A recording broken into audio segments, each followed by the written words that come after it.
tal? Muy buenas noches. Bienvenidos al Cascabel en 13. Mucha foto, mucho paseo por la Moncloa, con especial atención a esa fuente en la que Antonio Machado roneaba con su guiomar. Mucha sonrisa, pero al final de todo seguimos donde estábamos. Seguimos con Torra, lazo amarillo en ristre, en ese raca-raca de la independencia, y seguimos con Pedro Sánchez con ese mantra de que los conflictos políticos a veces se solucionan con diálogo. Bueno, a veces, otras veces no. El diálogo de hoy, por más escenificaciones amables que se han querido proyectar, no ha dejado de ser un diálogo de sordos. Diálogo de sordos entre quien pide imposibles y quien sabe que no puede concedérselos. Las líneas rojas continúan siendo rojas y no se han difuminado, por más que algunos hayan querido. Y las cartas siguen siendo iguales, igual de marcadas que antes del encuentro. Cosa que, por cierto, se ha encargado Torra de recordárselo a un Pedro Sánchez que, según él, no ha dejado de tomar notas. Entre otras, por si tenía alguna duda, habrá recogido, por ejemplo, esa declaración de intenciones presente y futura del presidente de la Generalitat. Cualquier solución al problema catalán pasa por reconocer el derecho de autodeterminación. Y su gobierno, ha dicho Torra, no renuncia a ninguna vía para conseguir la independencia. O sea, dicho quedó y es lo que siempre han reivindicado. Después de afeado, por cierto, a Pedro Sánchez, lo indecente que resulta que siga habiendo presos políticos en referencia a esos dirigentes separatistas golpistas que están encarcelados. Y le ha exigido que, como presidente del gobierno, ponga fin a la ofensiva policial y judicial contra el independentismo. Fin de la cita. A cambio, Torra dice que va a ser generoso con Sánchez, que le va a apoyar con sus diputados indepes en el Congreso para temas, por ejemplo, erradicar el franquismo de la sociedad y exhumar los restos de Franco del Valle de los Caídos. Parece de broma la cosa, pero en fin, esto lo queda de sí. Así las cosas, y con la advertencia de que los próximos encuentros y negociaciones con Sánchez deben ser, ha dicho, para analizar, cito textualmente, cómo debe ejercerse el derecho a votar la independencia de los catalanes, que es algo irrenunciable, ha regresado el señor Torra a Barcelona, convencido de que ha ganado tiempo, mientras ha probado o está probando hasta dónde está dispuesto a llegar el gobierno socialista, hipotecado por sus apoyos y por su debilidad parlamentaria. En definitiva, como ven, más de lo mismo conocido hasta ahora. Pero eso sí, hombre, con una puesta en escena más amable. Pero todo sigue igual. O sea, nada ha cambiado. Sobre este encuentro de hoy en la Moncloa les vamos a plantear naturalmente el barómetro. La pregunta de hoy, Laura Gómez, buenas noches. ¿Qué tal, Antonio? Es, como decías, una de las imágenes del día, esa reunión entre Pedro Sánchez y Quim Torra, reunión de la que, por cierto, ha salido muy contento el presidente de la Generalitat. Y sobre esto preguntamos hoy a nuestros espectadores. ¿Creen ustedes que Pedro Sánchez hará muchas concesiones a Quim Torra? Pues abrimos desde ya nuestro barómetro. Si creen que sí, que Quim Torra saldrá beneficiado de esta reunión, marquen el 905-855-001. Y si por el contrario piensan que Sánchez no hará muchas concesiones, pues marquen el 905-855-002. Estamos activos también, como siempre, en redes sociales, en Twitter. Recuerden que somos @elcascabel13. Y para seguir comentando el análisis del programa de hoy, utilicen el hashtag #elcascabel09J.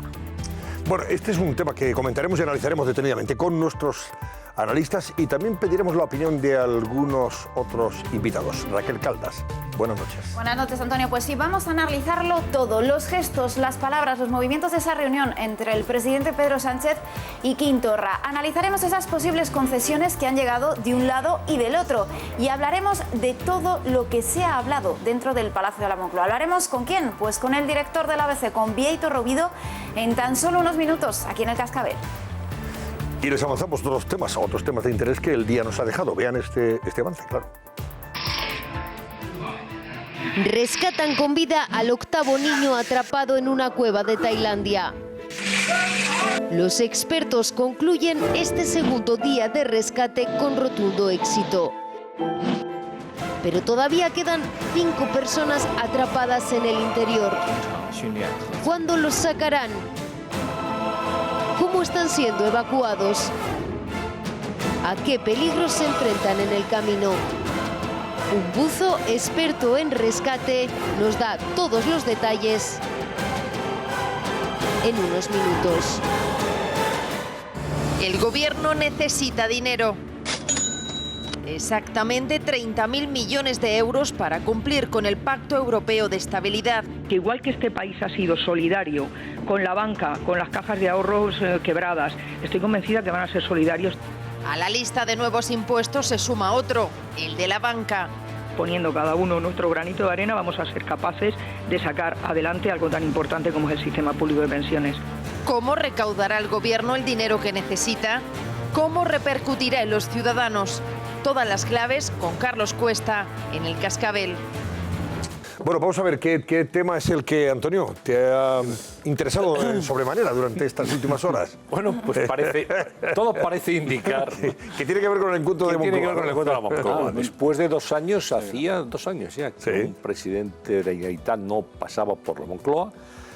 Y yo a mí me da un poco de pereza también todo esto, ¿no? Quizá porque ya llevas mucho tiempo haciendo información y es, bueno, pues la magnificar, la expectación de una reunión que queda en una fotografía que está hecha para la galería, para los medios de comunicación, y en donde cada uno sabe perfectamente bien cuáles son sus límites. El límite del presidente Sánchez se llama Constitución Española y no puede ir un paso más allá. El límite del presidente Torra es lo mismo, es la Constitución. Y sabe que puede hablar de todo, eso sí, como se ha dicho, sin cortapisas. Han podido hablar, lo cual está muy bien, ¿no? Me parece bien que se pueda comentar todo, no hay que rasgarse las vestiduras, pero al final cada uno sabe dónde está, sabe cuáles son sus limitaciones. Y se ha resucitado una comisión bilateral, Estado-Generalitat, que hacía ya tiempo que no funcionaba. Bueno, yo creo que es echar la pelota, el balón hacia adelante, intentar ganar tiempo. Es verdad que podemos hablar comentarios, pues es verdad que el presidente Torra ha dicho a los presos políticos que bueno, y ha ido con el lacito amarillo, por cierto, no hay presos políticos, hay políticos presos, y puede hablar de autodeterminación e independencia, puede hablar. Ahora, otra cosa es que eso se pueda conceder. Es imposible, lo decía el Guerra, ¿no? El torero, lo que no puede ser, no puede ser y además es imposible. Bueno, pues eso. Ante el acto de pedir está la virtud de no dar. Sí, ya está. sí. Tú me pides, yo no te puedo dar. Bueno, ya está. pero lo has dicho. Eso sí, sin cortar más allá de la amabilidad, del ambiente versallesco. Como debe de ser. De esa visita a la fuente, donde yo decía antes que esto es muy andaluz, ¿verdad, Carmen? Don Antonio Machado pues roneaba con su Guiomar, con doña Pilar de Valderrama. Durante muchos años, además, ahí parece que se citaban ellos y ahí, bueno, pues Pero ha sido se expresaban todo el amor que se sentían, imposible por otra parte, pero bueno, ahí estaban. Que ha sido el propio presidente Torra quien lo ha pedido. Claro, ha pedido, sí, por aquello de que algunos venados, si me permite la expresión, ya habían puesto al pobre Machado como anticatalanista y un españolazo odioso, es que tremendo, la vamos. imagen está ahí muy Poeta cuidada. Antonio Machado, por favor, a esta altura de la película, que alguien en Cataluña lo cuestione como, en fin. Bueno, majaderos hay en todos los sitios. Majaderos hay en todos los sitios, efectivamente. Bueno, en cualquier caso, a ver, bueno, pues ya que te he mencionado, Carmen, conclusión de esta cita. Yo creo que nada ha cambiado y todo ha cambiado. Así de sencillo. No ha cambiado nada la posición del gobierno ni la del gobierno de Cataluña, pero el clima, el ambiente, el diálogo en sí mismo se considera un valor, aunque ese diálogo no lleve a negociación ni a acuerdo. Simplemente existe diálogo y ya todo cambia, todo está justificado. Y ante ese vacío de contenido, lo que ha rellenado toda la reunión han sido estos gestos. Todo anécdota, gestos, diálogo, pero ningún contenido de fondo, nada concreto, más allá de la comisión bilateral, pero en fin, que tampoco es una novedad, solo que la aceptan volver a activarla. A mí me parece, como decía antes el compañero, bastante vacío todo y que se está queriendo rellenar con gestos y con... Simplemente es un poco también la vuelta al talante, ¿no? Ya como hay buen talante, ya como hay buen clima, ya como hay diálogo, parece que nos olvidamos de todo lo demás, empezando porque una persona llegue al Palacio de la Moncloa con un lazo amarillo que es una ofensa eso es muy, al Estado eso es muy español. importante. ¿No? Bueno, pues a ver, Verónica Fumanal y Bueno, Merlos. yo destacaría el gesto de supeditación de la autonomía al Estado que supone que Quim Torra haya venido a ver al presidente a la Moncloa.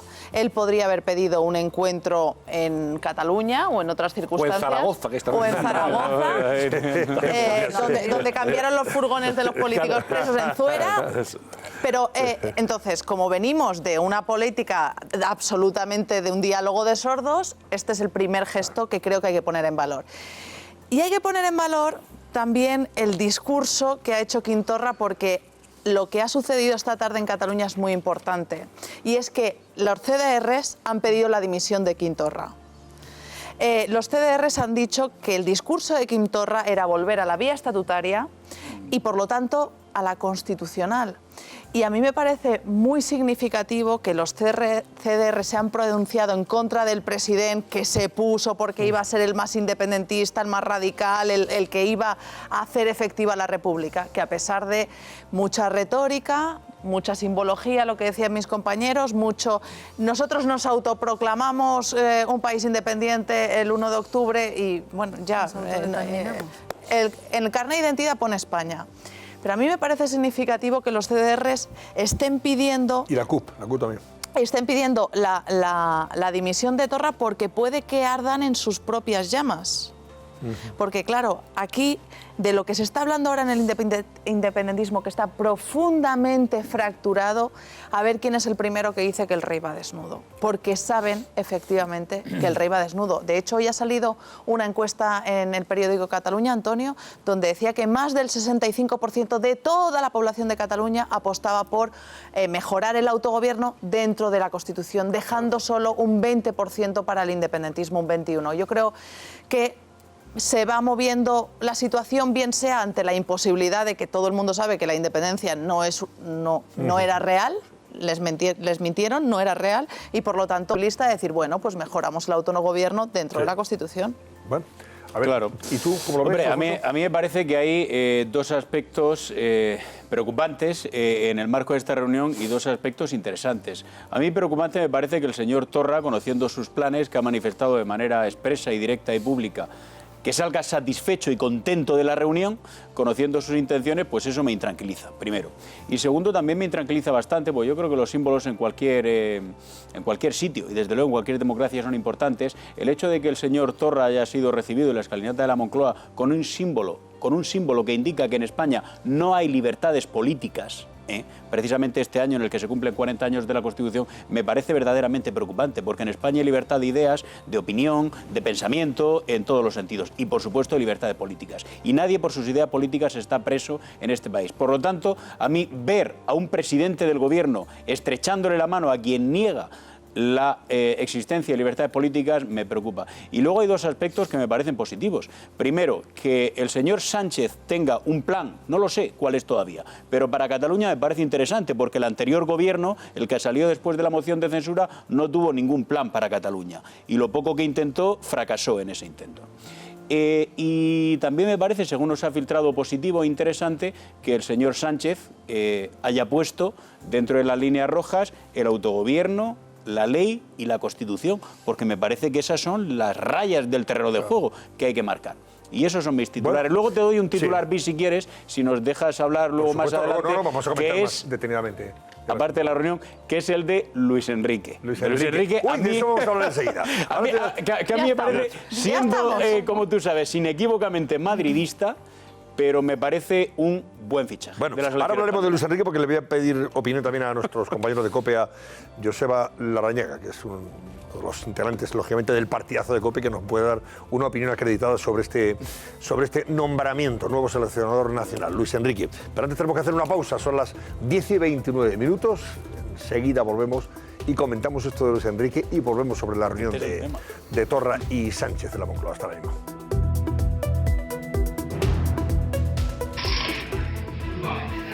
Rescatan con vida al octavo niño atrapado en una cueva de Tailandia.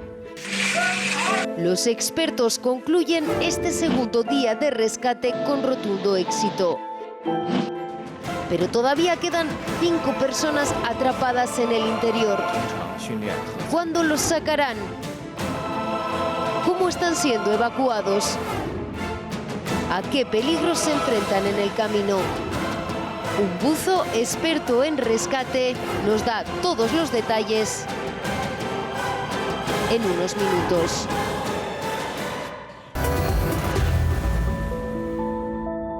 El gobierno necesita dinero.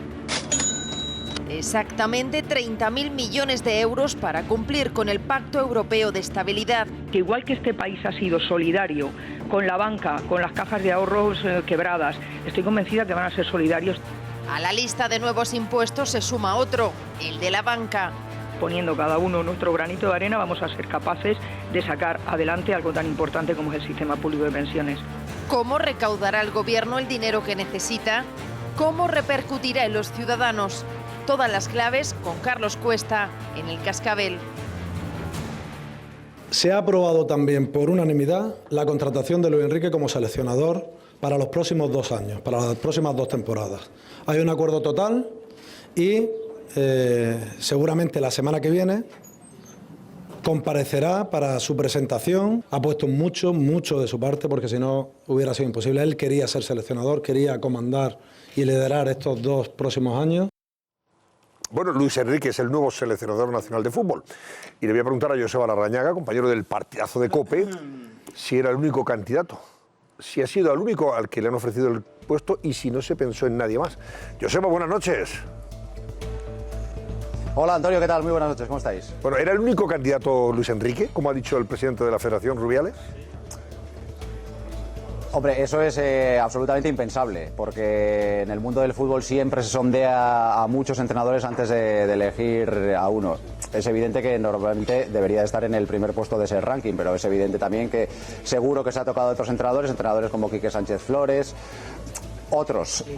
Si te sale mal esta alternativa, ¿qué haces? ¿Te quedas con las manos vacías y ya no tienes a dónde recurrir y tienes que empezar otra vez una nueva aventura? Es evidente que tú te marcas unos objetivos, este es el primero, este es el segundo, este es el tercero, pero que con todos o con el entorno de todos se habla y se pulsa el ambiente. De todas formas, yo creo que en la Federación tenían muy claro que el objetivo era Luis Enrique, que es un entrenador que nunca pasa desapercibido, y esperemos que salga bien la apuesta, porque recordad que hace menos de un mes, el 12 del pasado mes, se destituyó a parte del cuerpo técnico. Ayer Fernando Hierro dijo que no seguía, con lo cual se ha descabezado todo lo relacionado, todo lo perteneciente al mandato anterior, y por lo tanto empieza una nueva etapa. Y la apuesta por Luis Enrique es bastante fuerte, y yo creo que también el presidente de la Federación se la juega en esta elección, porque sabemos cuál es la relación sobre todo de Luis Enrique con la prensa, que desde luego no ha sido en los últimos años la adecuada para que un equipo funcione con normalidad. Esperemos que eso cambie a partir de ahora. Porque, Joseba, yo creo que desde el punto de vista técnico no se cuestiona la figura de Luis Enrique. Él tiene acreditada una experiencia en equipos como el Barça, fíjate, la Roma, incluso el Celta de Vigo, pero ya lo que viene aquí es la parte personal. Eso es lo que probablemente haya, en fin, suscitado más rechazos, si se me permite la expresión, ¿no? En parte de la prensa, o también declaraciones polémicas que él ha hecho, etcétera, etcétera. Claro, es que la relación de Luis Enrique con la prensa desde hace muchos años ha sido mala. La prensa la ha criticado muy duramente, se han utilizado términos muy duros contra Luis Enrique ya en su etapa como jugador, y él no es una persona que acoja de buen grado todo ese tipo de críticas, y en vez de aceptarlas o compartirlas o tratar de llegar a puntos en común, lo que suele hacer es contraatacar, contragolpea, y si tú me dices A, yo te digo A, B y C incluso, ¿no? Y entonces en ese contexto, en esa diatriba, pues hemos vivido momentos muy tensos. Desde el punto de vista del aficionado, hombre, hay muchos seguidores, sobre todo del Real Madrid, que han dicho cuya primera reacción, somos un poco fundamentalistas también en el mundo del fútbol con las reacciones, ha dicho, yo si Luis Enrique es el seleccionador, me hago de Bélgica, me hago de Francia, me hago de cualquier otra, de Inglaterra. Hay que esperar un poco, hay que esperar que el clima sea bueno, que él también dé un pasito atrás en su forma de ser y en su carácter, que es bastante indomable, y que la gente también pues empiece a disfrutar de la selección si lo hace bien. Si lo hace mal, evidentemente, pues todo se va a ir al garete, pero si lo hace bien, yo creo que nos olvidaremos un poco, porque por ejemplo el seguidor del Real Madrid no se debe olvidar que en el 5-0 al Barça del año 95 Luis Enrique fue uno de los autores o el autor de uno de los goles de aquel partido, y entonces todo el madridismo pues vitoreaba a Luis Enrique. Luego ya cambió de bando, y con las declaraciones que ha hecho a partir de ahí, pues evidentemente el madridismo no acoge de buen grado esta nominación. Pero bueno, vamos a esperar y esperemos que el ambiente sea más calmado de lo que se puede presumir ahora mismo. Eso de todas formas, Joseba, se arregla con una buena declaración de intenciones. Si él a partir de mañana pasado, cuando comparezca para presentarse, habla del equipo de la selección, que es el equipo de todos, que a partir de ese día él es también del Real Madrid, del Barça, del Atleti de Bilbao, se acaba todo, todas las polémicas, y que como seleccionador nacional pues va a estar pendiente de todos los equipos de España, lógicamente. Eso es evidente, porque, hombre, imaginaos lo que podría ser que la primera rueda de prensa, antes de que empiece ya a ejercer su cargo como seleccionador, tengamos ya las primeras tiranteces. Y viniendo de donde venimos, del contexto en el que estamos con la selección, pues si ahora la puerta de largo es conflictiva, nos esperan tiempos muy duros. Pero por eso digo que esperemos, yo creo que él también se mostrará un poquito más afable de lo que suele ser habitualmente. Bueno, recuérdanos, el reto es clasificarnos para la próxima Eurocopa, que yo no sé dónde, por cierto, se va a disputar, no sé dónde se va a jugar, y si tenemos ya calendario, tenemos ya equipos rivales. En diferentes países. Sí, en diferentes. Hay ahora dos competiciones. Una es la nueva Liga Mundial, de la que va a salir la elección o la clasificación de los equipos para la próxima Eurocopa, que se va a disputar en diferentes países de Europa. La verdad es que esto de la globalización nos está llevando a ver muchísimas selecciones en los campeonatos y ya el último paso era pues diversificar mucho más las sedes. Entonces Bilbao puede ser una de las sedes, en Francia habrá otra, en Inglaterra habrá otra, en Italia habrá otra, o sea que va a ser una Eurocopa muy de muchas culturas y de muchos países y de muchas sedes. Así que vamos a ir poco a poco, vamos a ver si la declaración de intenciones es buena y después que el equipo evidentemente empiece a responder. Tenemos ya adversarios ahí a calendario, Joseba, ¿a qué equipo nos toca para llegar a la final de la Copa, de la Eurocopa? Sí, tenemos un calendario de la nueva Liga de las Naciones que se llama. Inglaterra, por ejemplo, va a ser uno de los rivales y el 8 de septiembre empezamos en esa nueva competición. Es una competición nueva que busca que los equipos que lleguen a la fase final ocupen el vacío que se queda en un verano, porque siempre hay o Juegos Olímpicos, Eurocopa o Mundial, pues nos queda un verano cada 4 años que se queda vacío. Entonces esa nueva competición es la que va a ocupar ese vacío. Y por otro lado está la clasificación para la fase final de la Eurocopa. Así que actividad va a haber bastante de aquí en adelante. Bueno, pues si es más divertida y ves mejor fútbol, pues bienvenido sea la nueva fórmula. Y le deseamos toda la suerte del mundo a Luis Enrique, ¿verdad? Que es lo que estamos de acuerdo todos los aficionados. Gracias, Joseba Larrañaga, muy buenas noches. Gracias. Muy bien, Antonio, un abrazo para todos, adiós. Otro para ti, hasta luego. Bueno, Alfonso, ya lo has visto, tú querías opinar sobre Luis Enrique. Sí. No, yo creo que si hace una buena declaración de intenciones. Hombre, está claro. Ni en su juega, dice usted que yo ya no soy el entrenador del Barça, Luis Enrique, que no soy el jugador del Real Madrid, está clarísimo. Ni el que ha hecho a partir de ahora yo tengo que mirar hacia adelante y en esta dirección, ya está. Está claro, hombre, Luis Enrique hizo mucho por el Real Madrid, luego ha sido furibundamente antimadridista, pero me parece que estamos en otra etapa. Yo creo que hay que valorar que es una persona extremadamente competitiva, primero. Segundo, que es un seleccionador que ha renunciado y rechazado millones de euros de muchos clubes europeos para entrenar a la selección española, y a partir de ahí creo que todos podemos convenir que después del fracaso en el Mundial, España necesita un cambio fuerte. Y a mí me parece que Luis Enrique es la persona adecuada. Bueno, pues nada. Bueno, Antonio, a mí me recuerda un poco. Sí, es que sois unos junkies del fútbol. Si no ha acabado el Mundial, pero no noten más carrete, Antonio, que... No nos recuerde la época de Javier Clemente con los medios de comunicación. No puede ser protagonista en negativo de una relación con los medios, que son intermediarios entre la afición y la selección. Entonces tiene una oportunidad, estoy de acuerdo con vosotros, una oportunidad de entrar en razón y no ser, sobre todo, beligerante, más allá de que sea o no sea de un equipo o de otro, que no sea beligerante y que acepte las críticas de buen grado. Es un cargo público y se le puede criticar con educación. Él tiene que ser una persona que asuma, como los políticos, como cualquier personaje público, las críticas. No puede entrar en ese cuerpo a cuerpo con los periodistas que hemos visto algunas ruedas de prensa memorables, ¿no? En donde se encaraba con un periodista. Eso no le corresponde a un seleccionador. Que tome nota, por ejemplo, de lo que hacía Vicente del Bosque, por ejemplo. Es que don Vicente mucho. Claro, mucho don Vicente. Don Vicente es un señor. Al amigo Vicente del Bosque, que es un tipo extraordinario, por otra parte. Además de, ojo, Marqués y el campeón del mundo y de Europa. Y Marqués me parece poco, fíjate lo que me parece poco, efectivamente. Pero sobre todo campeón del mundo con la selección de España y campeón de Europa. Bueno, señores, vamos a ver. Volviendo a ese encuentro de la Moncloa, Raquel Caldas, reacciones que ha suscitado esa cita de Pedro Sánchez y Torra. Pues ya ha recibido las primeras... Y opiniones críticas, por cierto, ¿no? Las primeras críticas de la oposición, de PP y Ciudadanos, pero vamos a repasar qué ha dado de sí, qué es lo que se ha hablado y las conclusiones que se han sacado de este encuentro. El presidente de la Generalitat ha sido recibido por Pedro Sánchez en el Palacio de la Moncloa. Y aquí lo ven, Torra ha llegado con lazo amarillo. Ha mantenido un tono distendido, se han visto sonrisas y Torra ha mostrado curiosidad por conocer los rincones incluso de los jardines del Palacio de la Moncloa. Sonrisas, carácter distendido en un encuentro que ha durado más de 2 horas y media, toda una reunión de trabajo y no una pequeña toma de contacto. Pero en ese encuentro, ¿qué es lo que se ha hablado? Pues vamos a analizar primero lo que ha planteado Torra. Él ha asegurado que han estado en una reunión francamente útil, ha dicho textualmente. Ha hablado de derecho a autodeterminación y ha dicho que no renuncia a ninguna fórmula.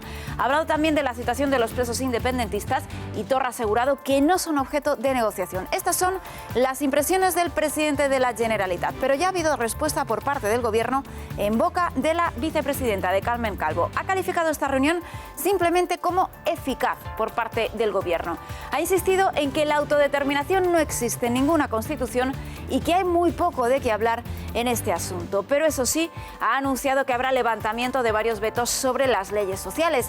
Esto era lo que se hablaba dentro, pero fuera ya había reacciones. Como les decía, Ciudadanos y PP han criticado el tono de ese encuentro y han asegurado que nada de esto va a salir gratis. Les llama bestias taradas y les recibimos en la Moncloa y nos damos un paseíto y hacemos una comisión bilateral. Lo que no espero es que el señor Sánchez siga pagando precios por haber obtenido la presidencia del gobierno gracias al apoyo de los independentistas y del señor Torra en concreto. Bueno, vamos a ver, el tema de la reunión, por lo menos según el señor Torra, ha sido la autodeterminación, que él no renuncia para nada a la autodeterminación y por supuesto que no van a renunciar nunca a la independencia. Y luego lo ha respondido la vicepresidenta del gobierno, la señora Calvo, diciéndole que eso no entra dentro de la Constitución de España y que en un país democrático no existe la autodeterminación. Oigan a uno y otra.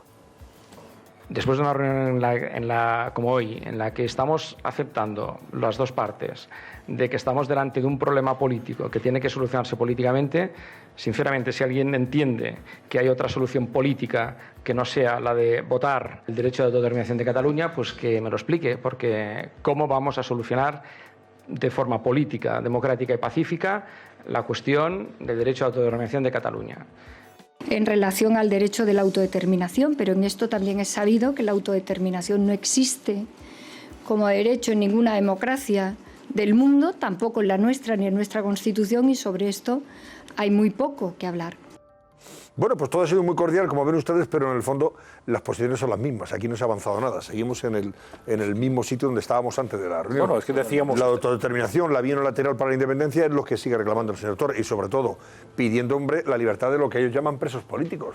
Como si esto fuera una cuestión política del señor Sánchez, cuando estamos hablando de la división de poderes y con unos jueces que son los que están instruyendo estas causas por rebelión de los señores separatistas. Pero decíamos antes, cada uno está jugando su papel. Torra tiene que decirlo, pero los políticos, que es una vergüenza, ha dicho, ¿no?, que haya presos políticos en España. Primero, no hay presos políticos, lo recordamos de nuevo, hay políticos presos, y el señor Sánchez es el presidente del Ejecutivo.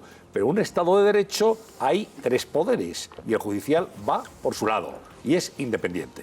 Entonces, el señor Torra puede decir lo que quiera, puede pedir la independencia y la anexión de la Florida, si le parece. Lo puede pedir. Otra cosa es que, bueno, lo ha dicho y ya está. Fíjate, me parece muy significativo que los CDRs, antes lo comentaba Verónica, hayan pedido ya la dimisión de Torra. Fijaros lo que estamos hablando, la dimisión de Torra porque entienden que ha claudicado, ha venido a Madrid, ha ido a la Moncloa, ha llamado a la puerta y ha venido a reconocer la autoridad del presidente del gobierno de España, a rendirle pleitesía. Esa es su interpretación, absolutamente delirante, pero su interpretación. Y en la hoja de ruta veremos cómo hay una segunda entrevista, que a mí me parece bien, que se produzca en Barcelona, en el Palau de la Generalitat, y que sea el presidente Sánchez el que vaya allí en su momento, cuando toque. Pero yo me temo, fíjate, que en el final de todo escucharemos a Torra y a sus aláteres decir: Sánchez es como Rajoy. Estamos a punto de verlo. Pasará un poquito de tiempo, cuando ya se ha despejado esto, y todo, porque como no van a conseguir lo que quieren, terminan diciendo, es igual, los mismos perros con distintos collares. Volverán al lugar del crimen. Claro, pero es que esto está escrito, es así. Pero ganan tiempo. Ganan tiempo. Pero, Carmen, estamos en eso, en ganar tiempo.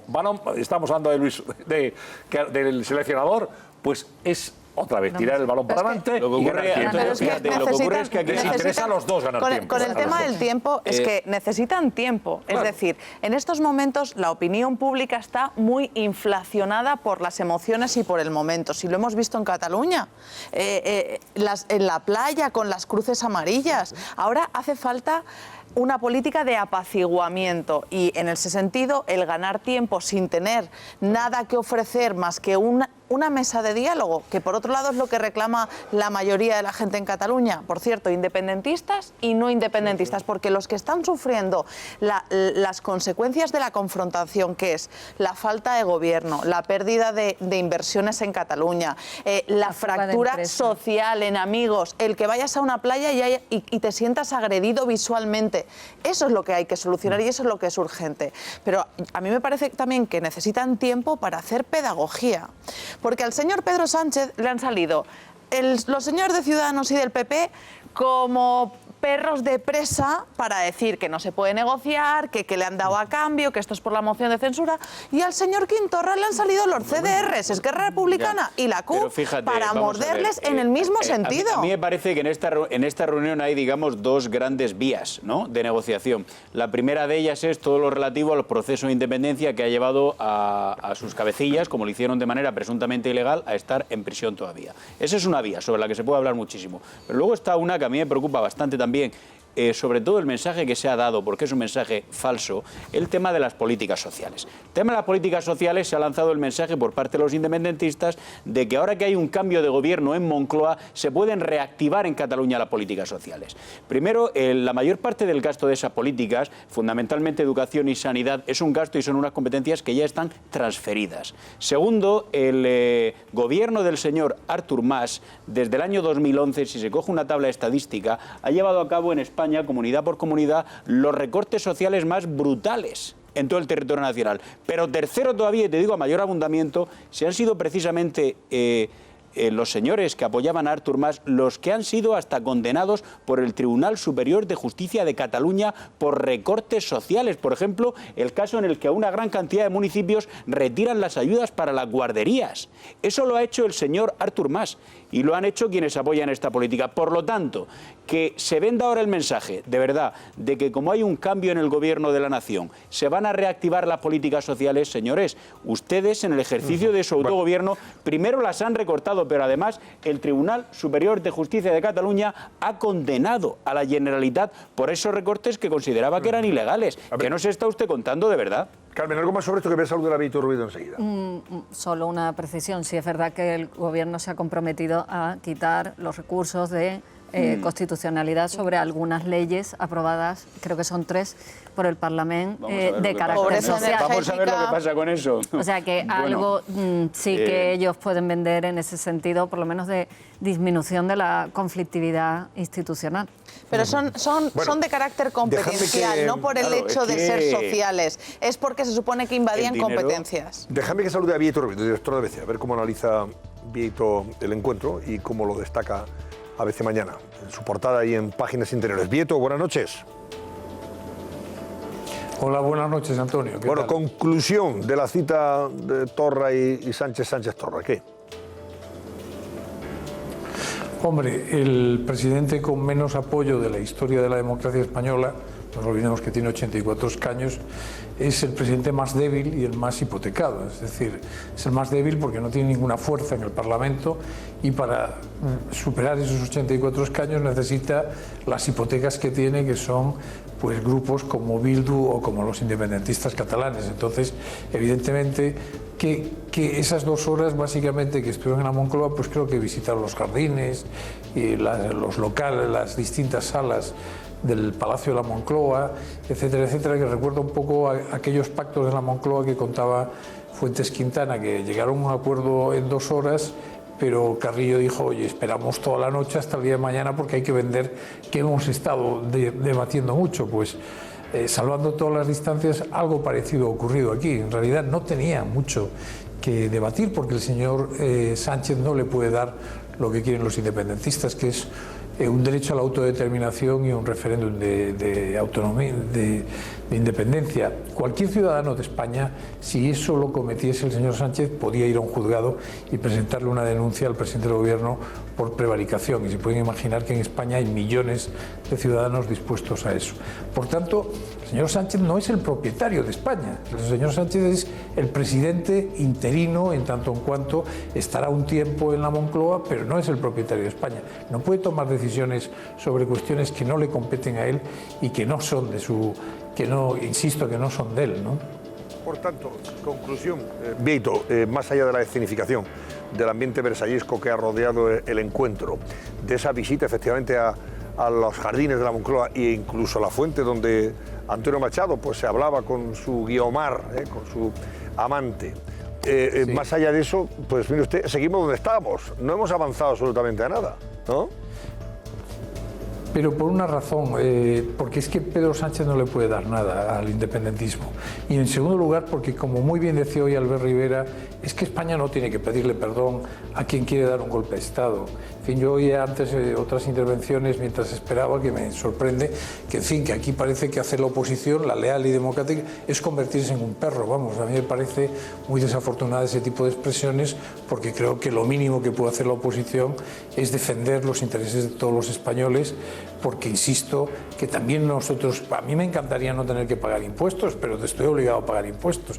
Mire, la ley en democracia obliga a todos, y todos somos libres e iguales, y no por nacer o vivir en un territorio si es mejor o peor que otro.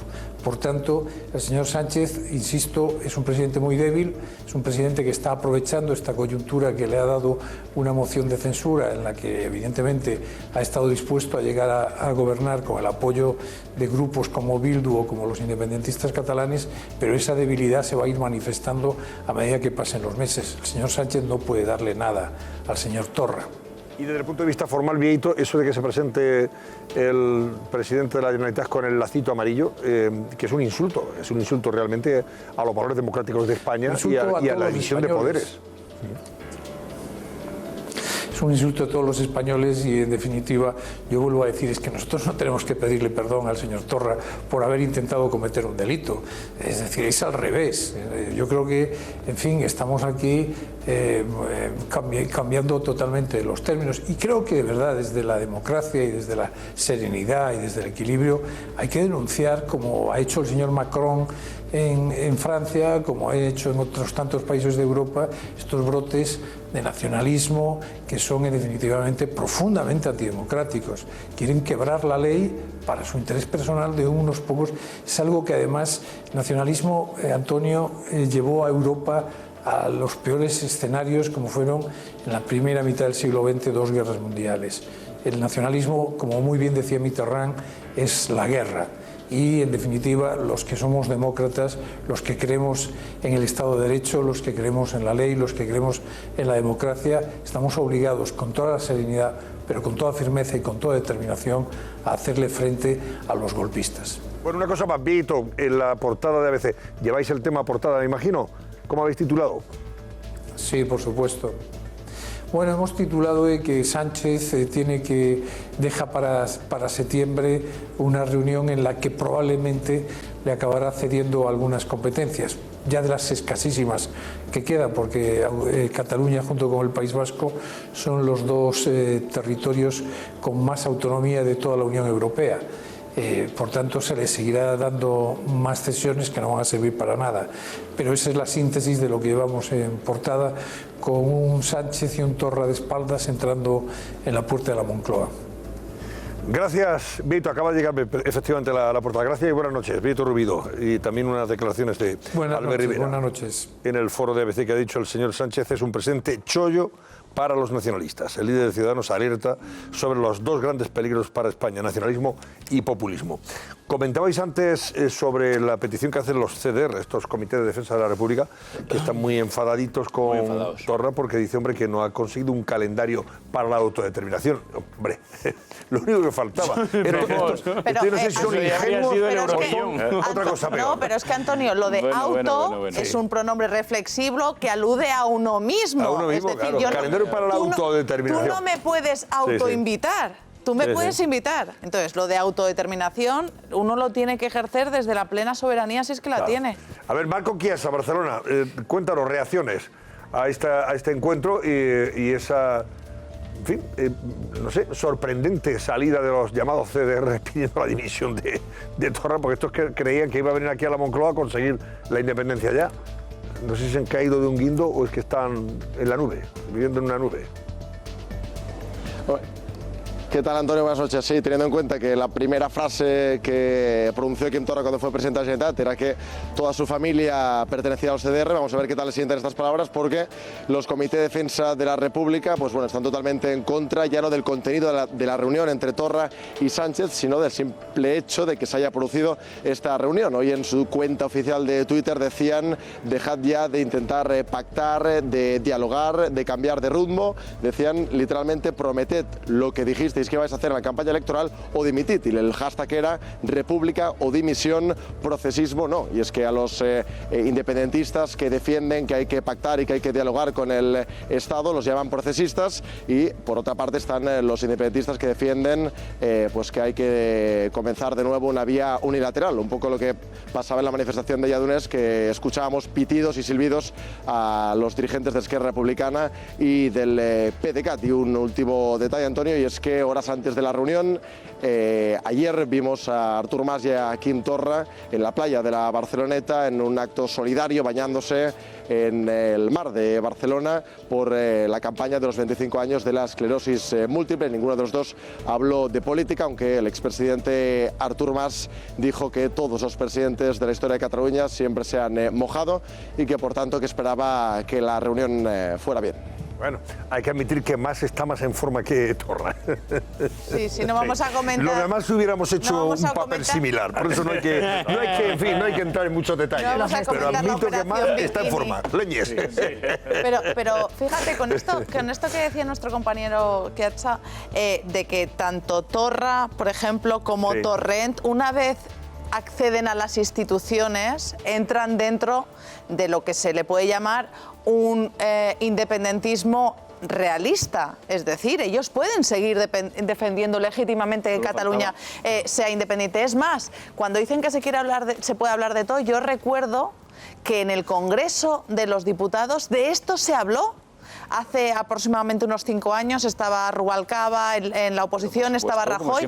Ellos bajaron y se defendió, se votó y no tenían mayoría. Pero espera que acabo. Y entonces, Torra y Torrent, en cuanto de Esquerra Republicana y Junts per Cat se han accedido a las instituciones, ¿qué ha pasado? ¿Por qué han bajado el pie del acelerador?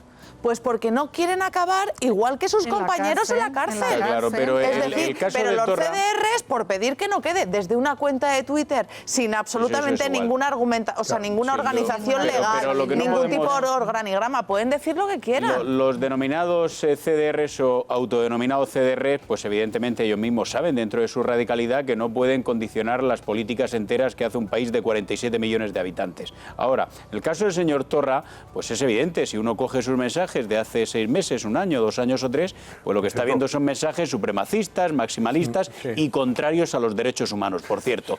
Pero, ¿cómo no va a poder defenderse en España en cualquier foro, empezando por el Congreso de los Diputados, cualquier idea incluso independentista? Ocurrió con el señor Ibarretxe. Vino con su plan, se presentó, se le derrotó y a otra cosa mariposa. Esa es la democracia, pero tiene unas normas, lógicamente. Algo que se me ha pasado y que el primer aniversario de los atentados terroristas, atentado terrorista de las Ramblas en Barcelona. Y hoy le preguntaban a Torra, le decía, hombre, el rey estuvo en esa manifestación, lógicamente, de reprobación, de rechazo, de contra el terrorismo yihadista y probablemente el rey quiera estar presente en el aniversario de esta matanza y para recordar, rememorar las víctimas. Y Torra ha dicho que nada, que el rey no es bienvenido en Cataluña y que no se le invita. Esto es una cosa... Es que no hace falta que le invite. Es alucinante. Es que el rey vamos a escucharle y a ver qué debe hacer. Y os preguntaré qué debe hacer el rey en esta circunstancia. Y el gobierno de España, ojo, que está por encima de eso, hombre. Faltaría más. No hemos hablado sobre la presencia del rey de España. Si usted se refería a si desde la Generalitat vamos a invitarle, la respuesta es que no, porque nosotros no vamos a invitar al rey de España a ningún acto, como tampoco no vamos a asistir a ningún acto que convoque el monarca. El discurso del 3 de octubre del rey, que a nuestro entender es un discurso de parte, fue un discurso que hirió profundamente el sentimiento de muchos catalanes, del cual todavía no hemos escuchado ni una palabra de disculpas. Aquí lo único que han... ¡Qué barbaridad! En la sensibilidad de los catalanes son estos señores con su ¿Cómo va a disculparse? Pero bueno, vamos a ver. Pero si el rey... vamos a ver, si el gobierno quiere estar presente, el gobierno de España, en esa conmemoración de las víctimas, para recordar a las víctimas de ese atentado, vamos a ver, el rey tiene que ir. El rey primero, no tiene que pedir ninguna disculpa por defender la legalidad constitucional y por cumplir con su papel. Por cumplir con su papel. Lo que hizo el rey magníficamente en aquel discurso del 3 de octubre. Punto primero. Por tanto, no tiene que pedir ninguna disculpa. Y punto segundo, no sé si el rey, si en la casa del rey, estima oportuno el que vaya el jefe de Estado a la manifestación en recuerdo, a la concentración en recuerdo de los atentados. Si así fuera, si quisiera ir, no necesita la invitación de Torra. Sí, señor. Sí, señor. Es que es así. Va porque va. Y ya está. Pero porque vamos a tiene ver. todo el derecho, porque es el rey de España. Exacto. El rey de España. Pero, es que, exacto, es que no tiene que pedir permiso. Parece de primero de... Eso lo Es que los colegas que están en esta rueda de prensa no puede pedir permiso. La culpa no es de Torra, que dice lo que le da la gana y puede insultar a quien le da. Pero hay unos colegas ahí que podrían haber dicho, señor Torra, es que usted no tiene que invitar al rey. Da igual, si el rey de España que es irrelevante, va a ir y punto, y usted pinta menos que... Pero es que hay una cosa, de verdad, hay una cosa que no han entendido ni siquiera ciertos políticos independentistas en Cataluña, y es que, aun siendo independentistas, son los máximos representantes del Estado en Cataluña, en el caso del presidente del Gobierno de Cataluña o de la Generalitat. Deberían de serlo. El máximo representante del Estado y en territorio nacional, pues es un señor que se llama Felipe VI. Por lo tanto, como efectivamente está apuntando Antonio Torra, tenían un poco que ver sus decisiones en términos solamente de sentido común y de educación y de respeto, solamente.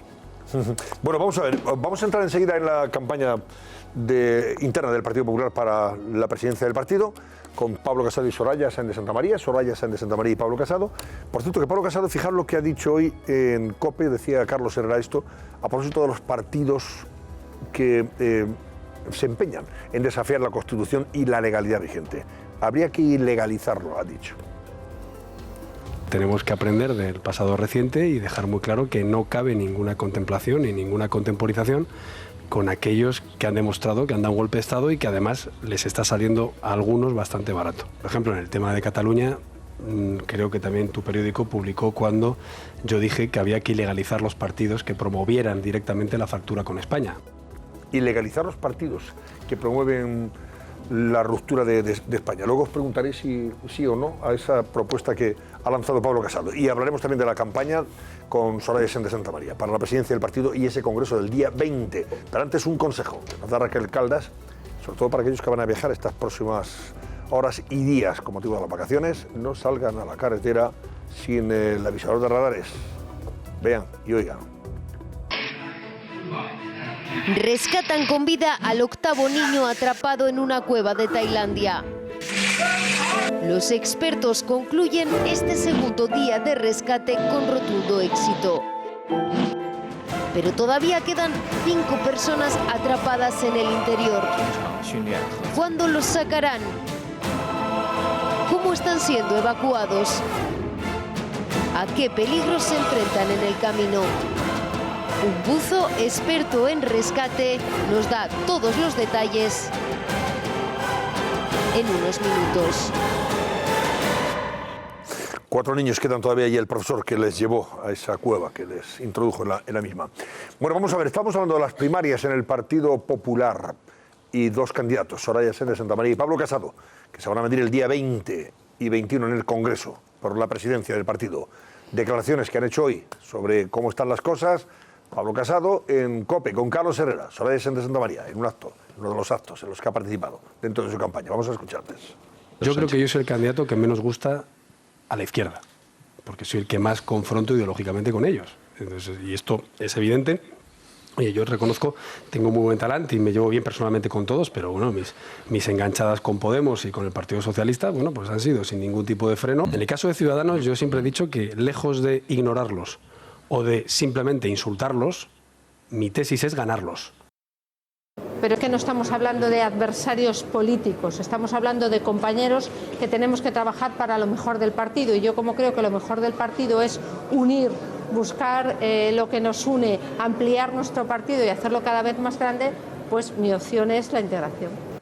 Y es verdad que no son adversarios políticos. Es cierto que, por ejemplo, hoy, desde la candidatura de Soraya Sáenz de Santamaría, Laura Gómez se ha lamentado el escrache que ha sufrido Pablo Casado en las fiestas de San Fermín, por parte de unos intolerantes totalitarios fascistoides que le han pitado, le han abucheado, le han dicho que se vaya de Pamplona. Es tremendo. Por cierto, gente que defiende a los de Alsasua. Son proetarras, en definitiva.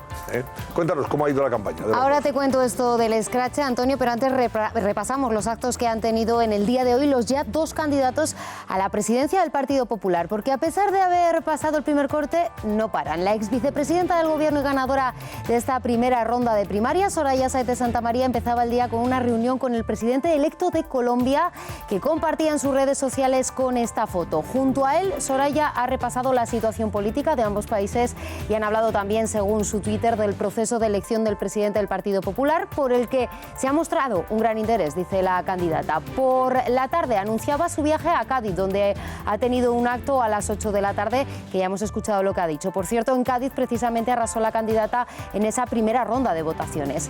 ¿Y dónde ha estado su contrincante? Pablo Casado ha amanecido en Madrid, donde ha hecho, como hemos visto, una entrevista, por cierto, con nuestros compañeros de Herrera en COPE, y después ha viajado a Pamplona, donde el candidato ha sufrido esto que van a ver.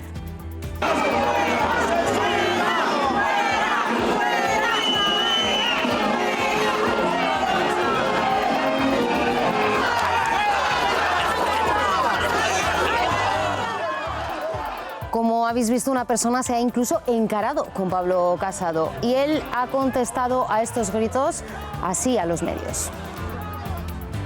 Y vemos que aquí algunos batasunos, algunos intolerantes, lo que quieren es que nos quitarnos la libertad y no dejarnos hablar.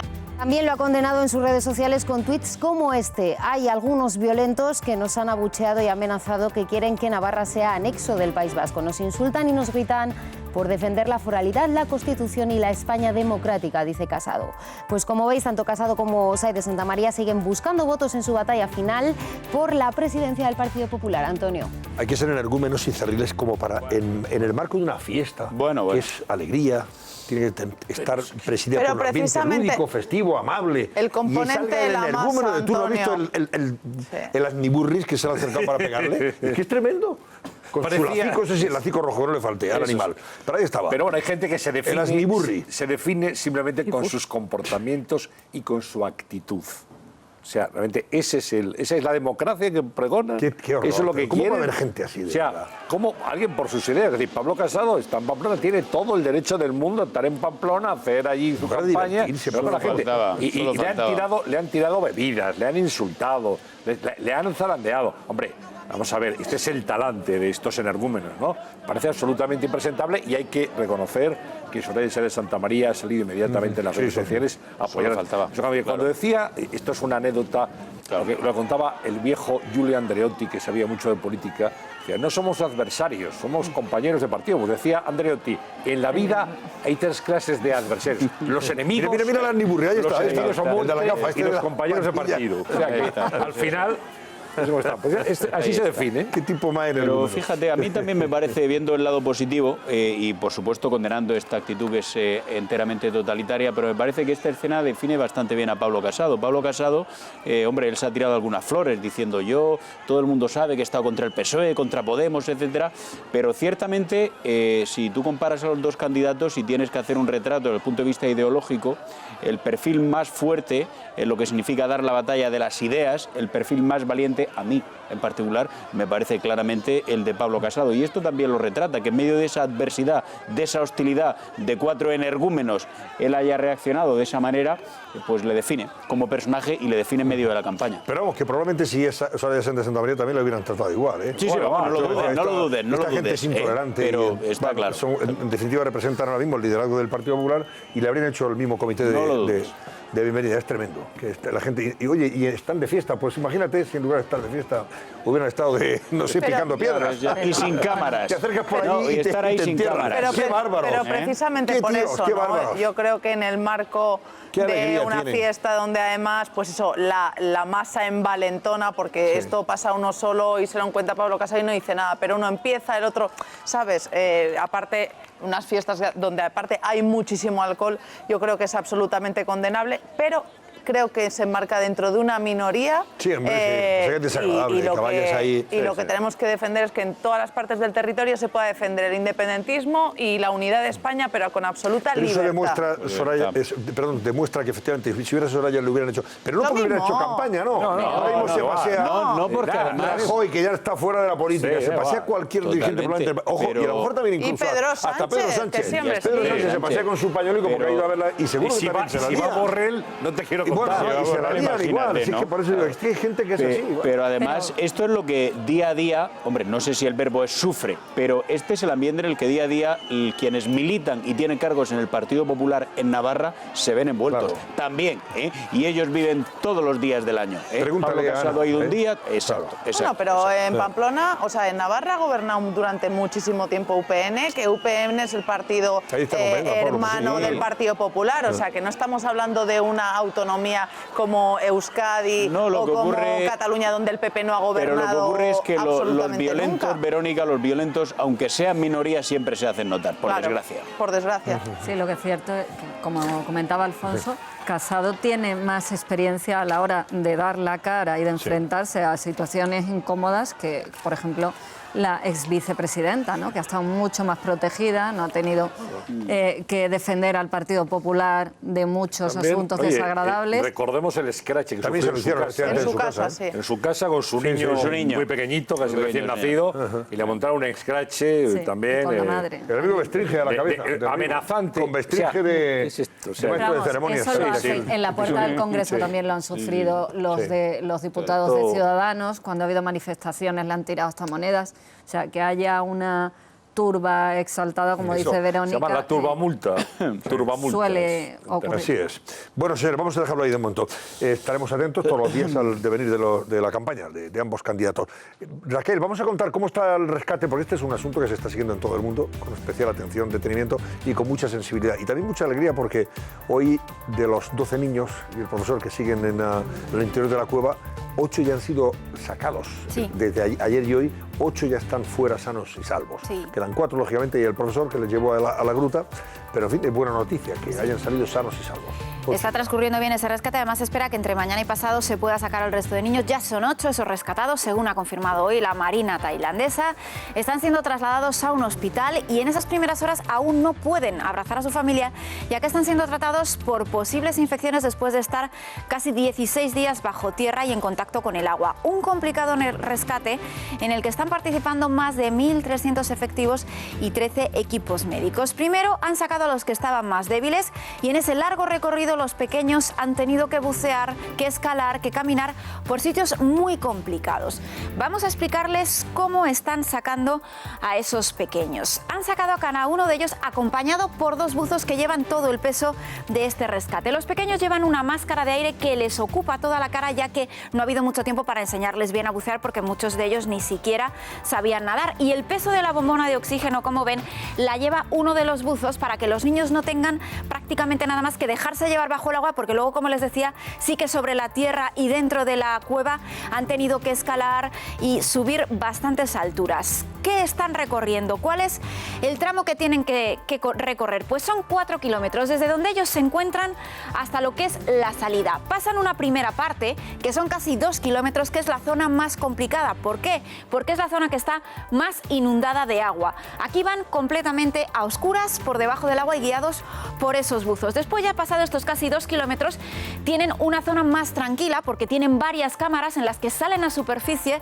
recargan los equipos, pueden respirar aire antes de volver al agua. Aunque en esta zona, donde se ha drenado más agua, de apenas de 2 kilómetros, ya la salida es un poquito más fácil, aunque, como os pueden imaginar y con las imágenes que hemos visto, está siendo muy complicado. Este rescate de película está siendo seguido en todo el mundo prácticamente, y en especial en Tailandia, donde los familiares no se han despegado ni del teléfono ni de la televisión en estos días. Están siguiendo minuto a minuto lo que ocurre con sus familiares. Parece que va la cosa bien, ya hay 8 niños fuera, tan solo quedan 5 que serán sacados en las próximas horas, y sin duda los familiares muestran su alegría ante este final feliz que de momento está dejando el rescate. Estoy muy contenta de que todavía esté vivo y a salvo. Estoy sin palabras. Quiero agradecer a todos los que ayudaron. Muchas gracias. Estoy deseando verle. Echo mucho de menos a mi hijo. Soy la tía de Aek, el entrenador. Sus padres ya fallecieron y solo quedamos su abuela y yo. Estoy muy emocionada de verlo. Está perdiendo mucho peso. Bueno, hemos invitado a Óscar García, que es instructor de buceo en cuevas, especialista en buceo en cuevas, y ha preparado ya ya ha dado clases e instrucciones a gente que luego se arriesga, se mete en esas cuevas y tiene que bucear. Óscar, buenas noches. Hola, buenas noches. Bueno, vamos a ver, está usted siguiendo, me imagino, con mucha atención todo esto, ¿no? Porque le afecta, lógicamente, y porque conoce un poco más el terreno.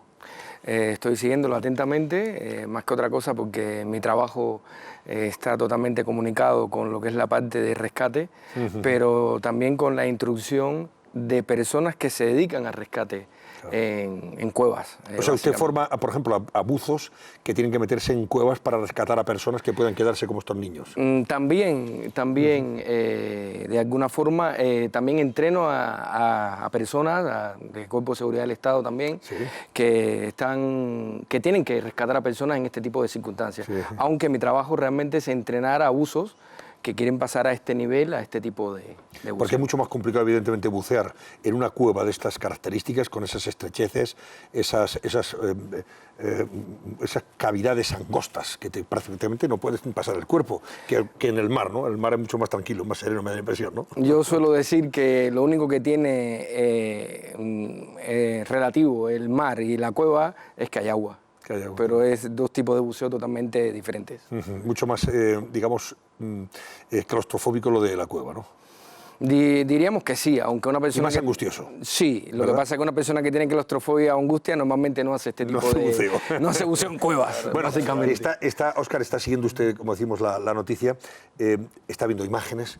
¿Qué conclusión ha sacado ya de estos rescates? A ver, ¿qué le parece lo que está viendo? A mí me parece, de manera general, me parece que las autoridades tailandesas han sido muy cautelosos en la imagen que transmiten al mundo de cómo están llevando el rescate. Es decir, tenemos muy poca información porque la información que llega a través de los medios, vamos a decir que yo creo que está pasado por un filtro oficial, ¿no? Por lo que podemos escuchar.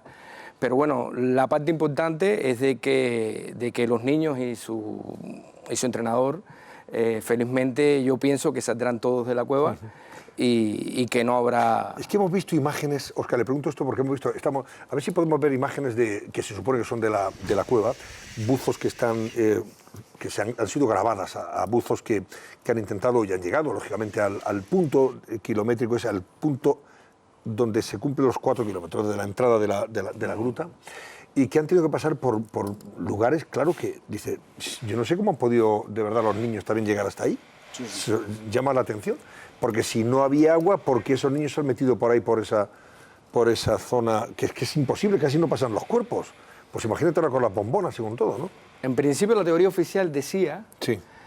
Que ellos se entraron a la cueva refugiándose del agua. El agua que les perseguía, bueno. Pero cualquier especialista que vea las imágenes se da cuenta de que ellos no deberían haber entrado para refugiarse del agua. Yo pienso que si han estado tan adentro en la cueva...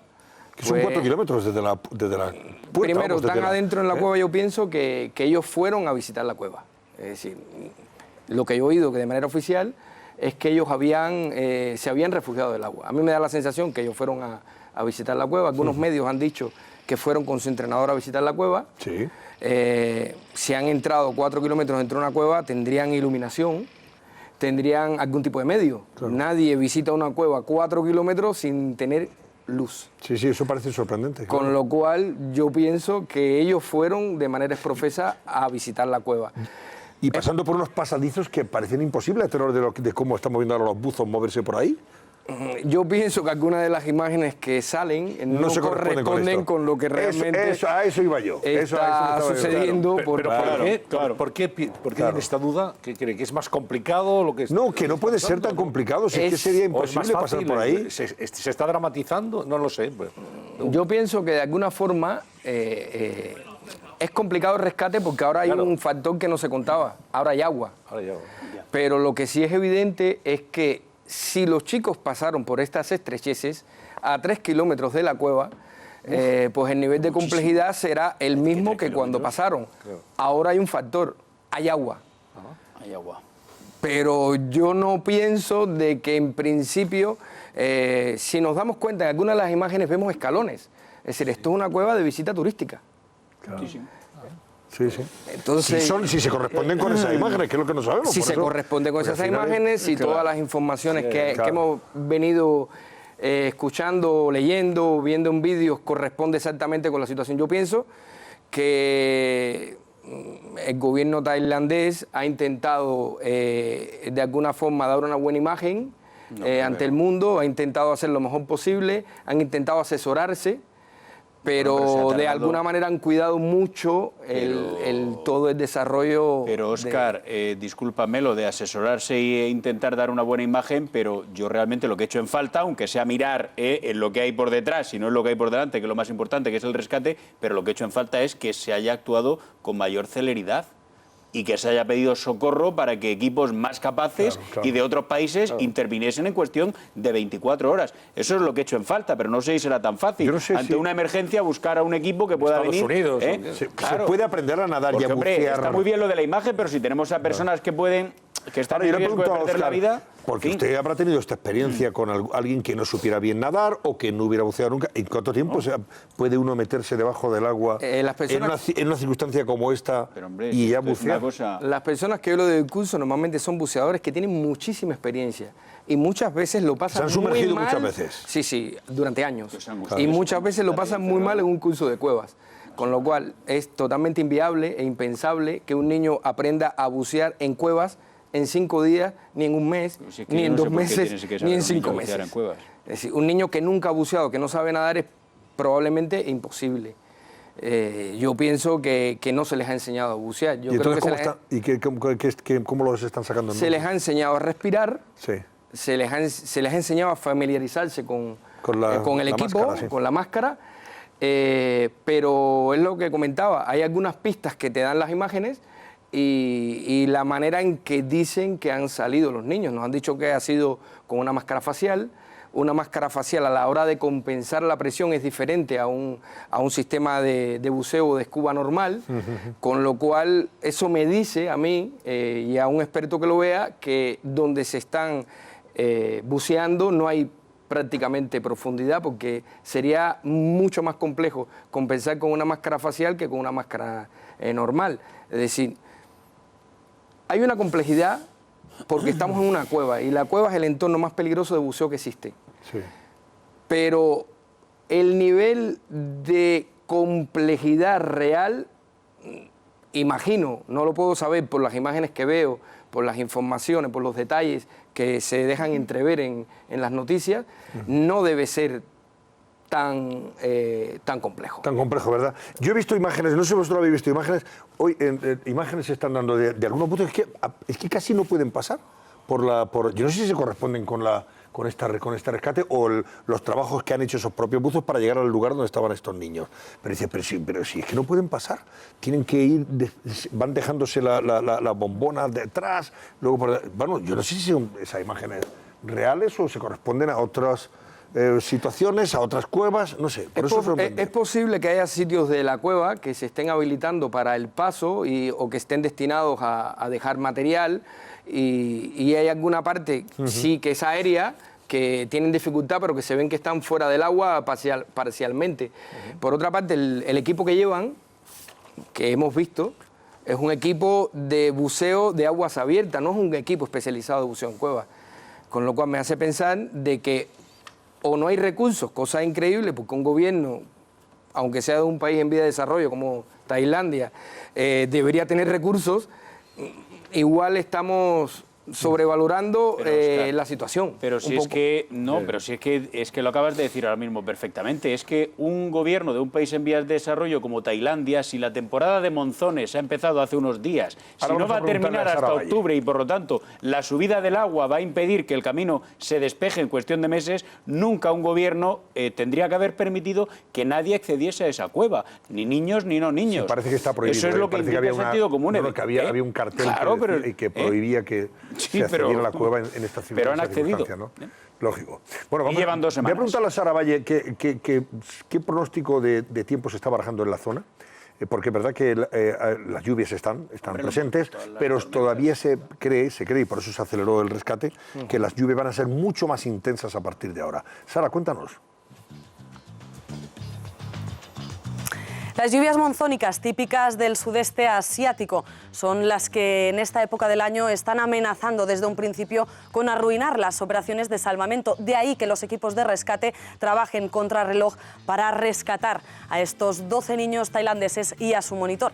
Y ahora nos preguntamos, ¿cómo funcionan estos monzones? Pues bien, los monzones son las lluvias más torrenciales del planeta y consiste en que en un momento concreto del año, en las regiones tropicales, el aire cálido asciende, atrae el aire húmedo del océano que se condensa y provoca estas lluvias torrenciales. Para que se hagan una idea, en algunas regiones de Tailandia solo en el mes de julio podrían caer hasta 430 litros por metro cuadrado.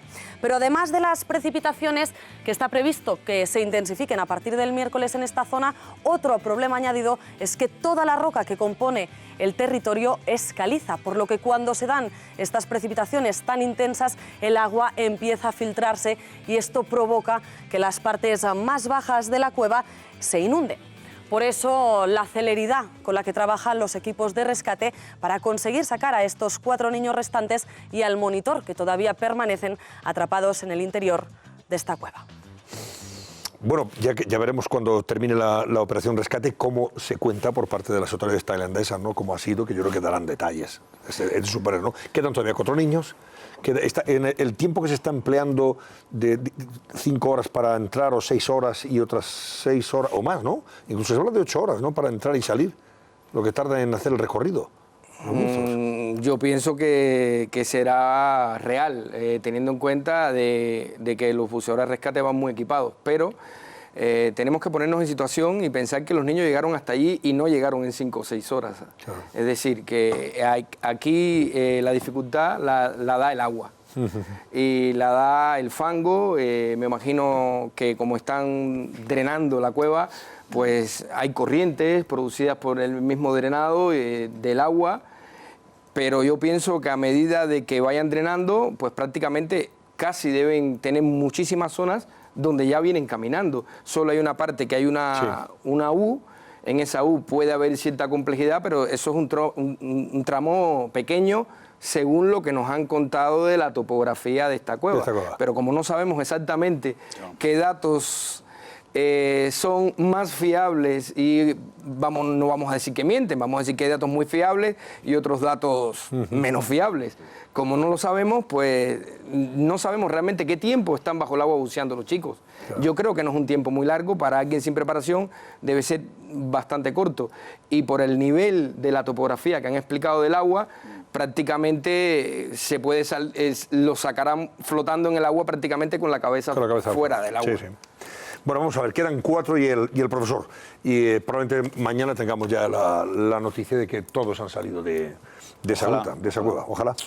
Y ya esperaremos también más detalles de las autoridades tailandesas. De contarnos cómo ha sido, porque será interesante saber. Sería interesante saber lo que han hecho, cómo han llevado a cabo. Porque los periodistas, ¿verdad?, que los quitaron de en medio de todos, los sacaron de toda la zona de entrada a la cueva, a la gruta, y los llevaron a un punto alejado por el fin de que actuaran las emergencias.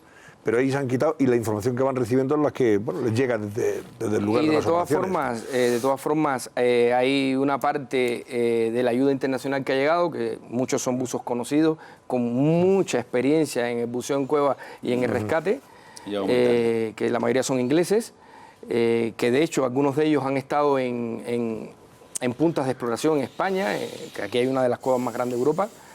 Y ellos nos contarán a los que nos dedicamos a lo mismo aquí en España, nos contarán un poco cómo realmente fue la experiencia de primera mano. Claro. Muy bien.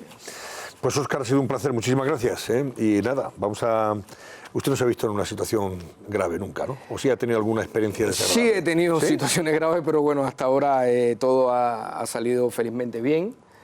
El trabajo que hago tiene un riesgo. La mayoría de la gente que lo hace asume ese riesgo. Lo que realmente no es de recibo que niños que no deberían asumir este riesgo estén y un submarinista se supone que preparado de la Marina o Armada tailandesa que muriera en el curso de estos días previos al rescate, yo pienso, yendo o volviendo del lugar donde se encontraban los niños. Yo pienso que pueden haber muchos. Además, han contado que fue por falta de aire, no sería que se marearían. Falta de oxígeno, decía. Falta de oxígeno, perdón, falta de oxígeno. Esa es la versión oficial. Todos los buceadores y los instructores de cuevas sabemos que casi nunca un buceador de cueva muere por falta de aire, o de gas, o de oxígeno, como le llaman los periodistas. Eso prácticamente es imposible. Es decir, puede haber sido un fallo del equipo, puede haber sido otra razón. A mí la sensación que me da es que este Navy SEAL tailandés no era especialista en cuevas, un buceador de rescate, un buceador del ejército que no esté especializado en cuevas no tiene absolutamente nada que ver con un buceador de cuevas. Es decir, hay muchos factores, pero es improbable que haya sido porque se haya quedado sin aire, oxígeno. Sin oxígeno, es improbable. Es decir, yo creo que esa es un poco la versión oficial. Bueno, Óscar, gracias y muy buenas noches. Un placer. Buenas noches, gracias. un placer. Oye, vamos a comentar lo de Alfonso, tú eres el más taurino, me parece, de todos los que estamos aquí. ¿Qué cogida más espeluznante la sufrida por Juan José Padilla en Arévalo? Ahí estamos viendo, fíjate, va a banderillar. Oye, es que le quitó el cuero cabelludo. Le levantó el cuero cabelludo. Y hemos visto imágenes de Juan José Padilla después de que le hayan cosido nuevamente el cuero cabelludo. Y realmente da una grima tremenda. Pero es que, qué horror, ¿eh? Eso es tremendo.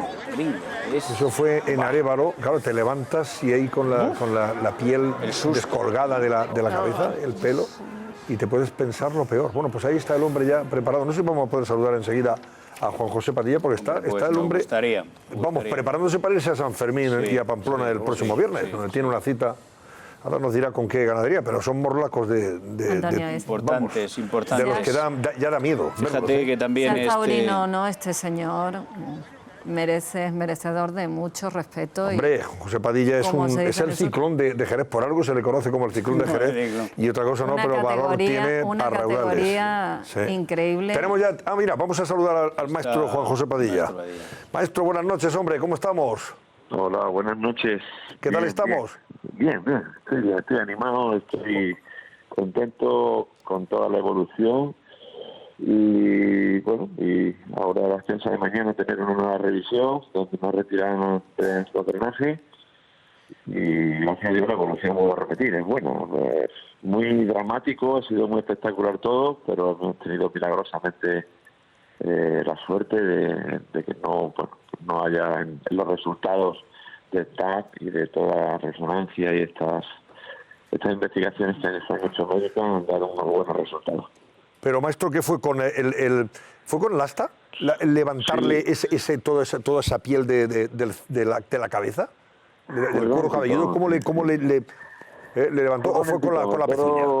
Se adelantó un poco el toro venía muy por delante, pero no tenía yo punto de apoyo al clavar la banderilla. Luego también estaba mal estado y bueno, caía a merced del toro. El toro me prendió, yo quería tirarme hacia la arena y buscar, buscar un poco el poderme refugiar como hacemos los toreros, hacer un poco la croqueta o agarrado ahí, pero no me dio tiempo. Y pasó con el pitón y alguna lasquita del pitón pues hizo que fuera tan extensa la herida, ¿no? Y fue tan espectacular porque fue muy dramática y muy espectacular. Yo en el reflejo de los compañeros en esa cara de dramáticamente al verme, pues sentí y entendí que había. Y luego cuando yo también sentí la piel, el colgajo de pelo en la mano, pues sentí también que había peligro ahí. Vamos a ver, maestro, es que no tenemos buena comunicación. A mí me cuesta mucho trabajo oírle nítidamente. No sé si vosotros también tenéis la misma sensación. Y es una pena y me gustaría que habláramos. Vamos a hacer una pausa y enseguida recuperamos la conexión con Juan José Padilla, porque tiene previsto además, en estas circunstancias, torear el próximo viernes, si no se lo desaconsejan los médicos, en Pamplona, en la Feria del Toro. Volvemos enseguida con él.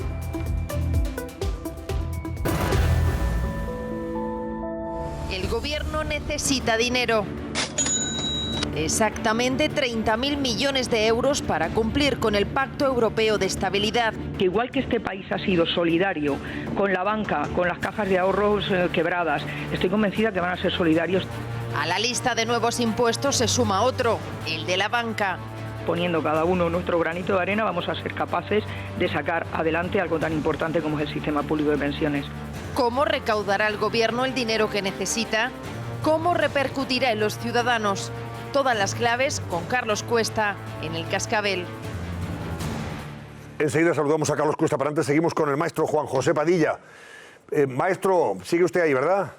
Sí, aquí estamos. Bueno, ahora ya le escuchamos muy bien además, le escuchamos perfectamente. Bueno, vamos a ver, yo he visto la imagen de los puntos que lleva en la cabeza.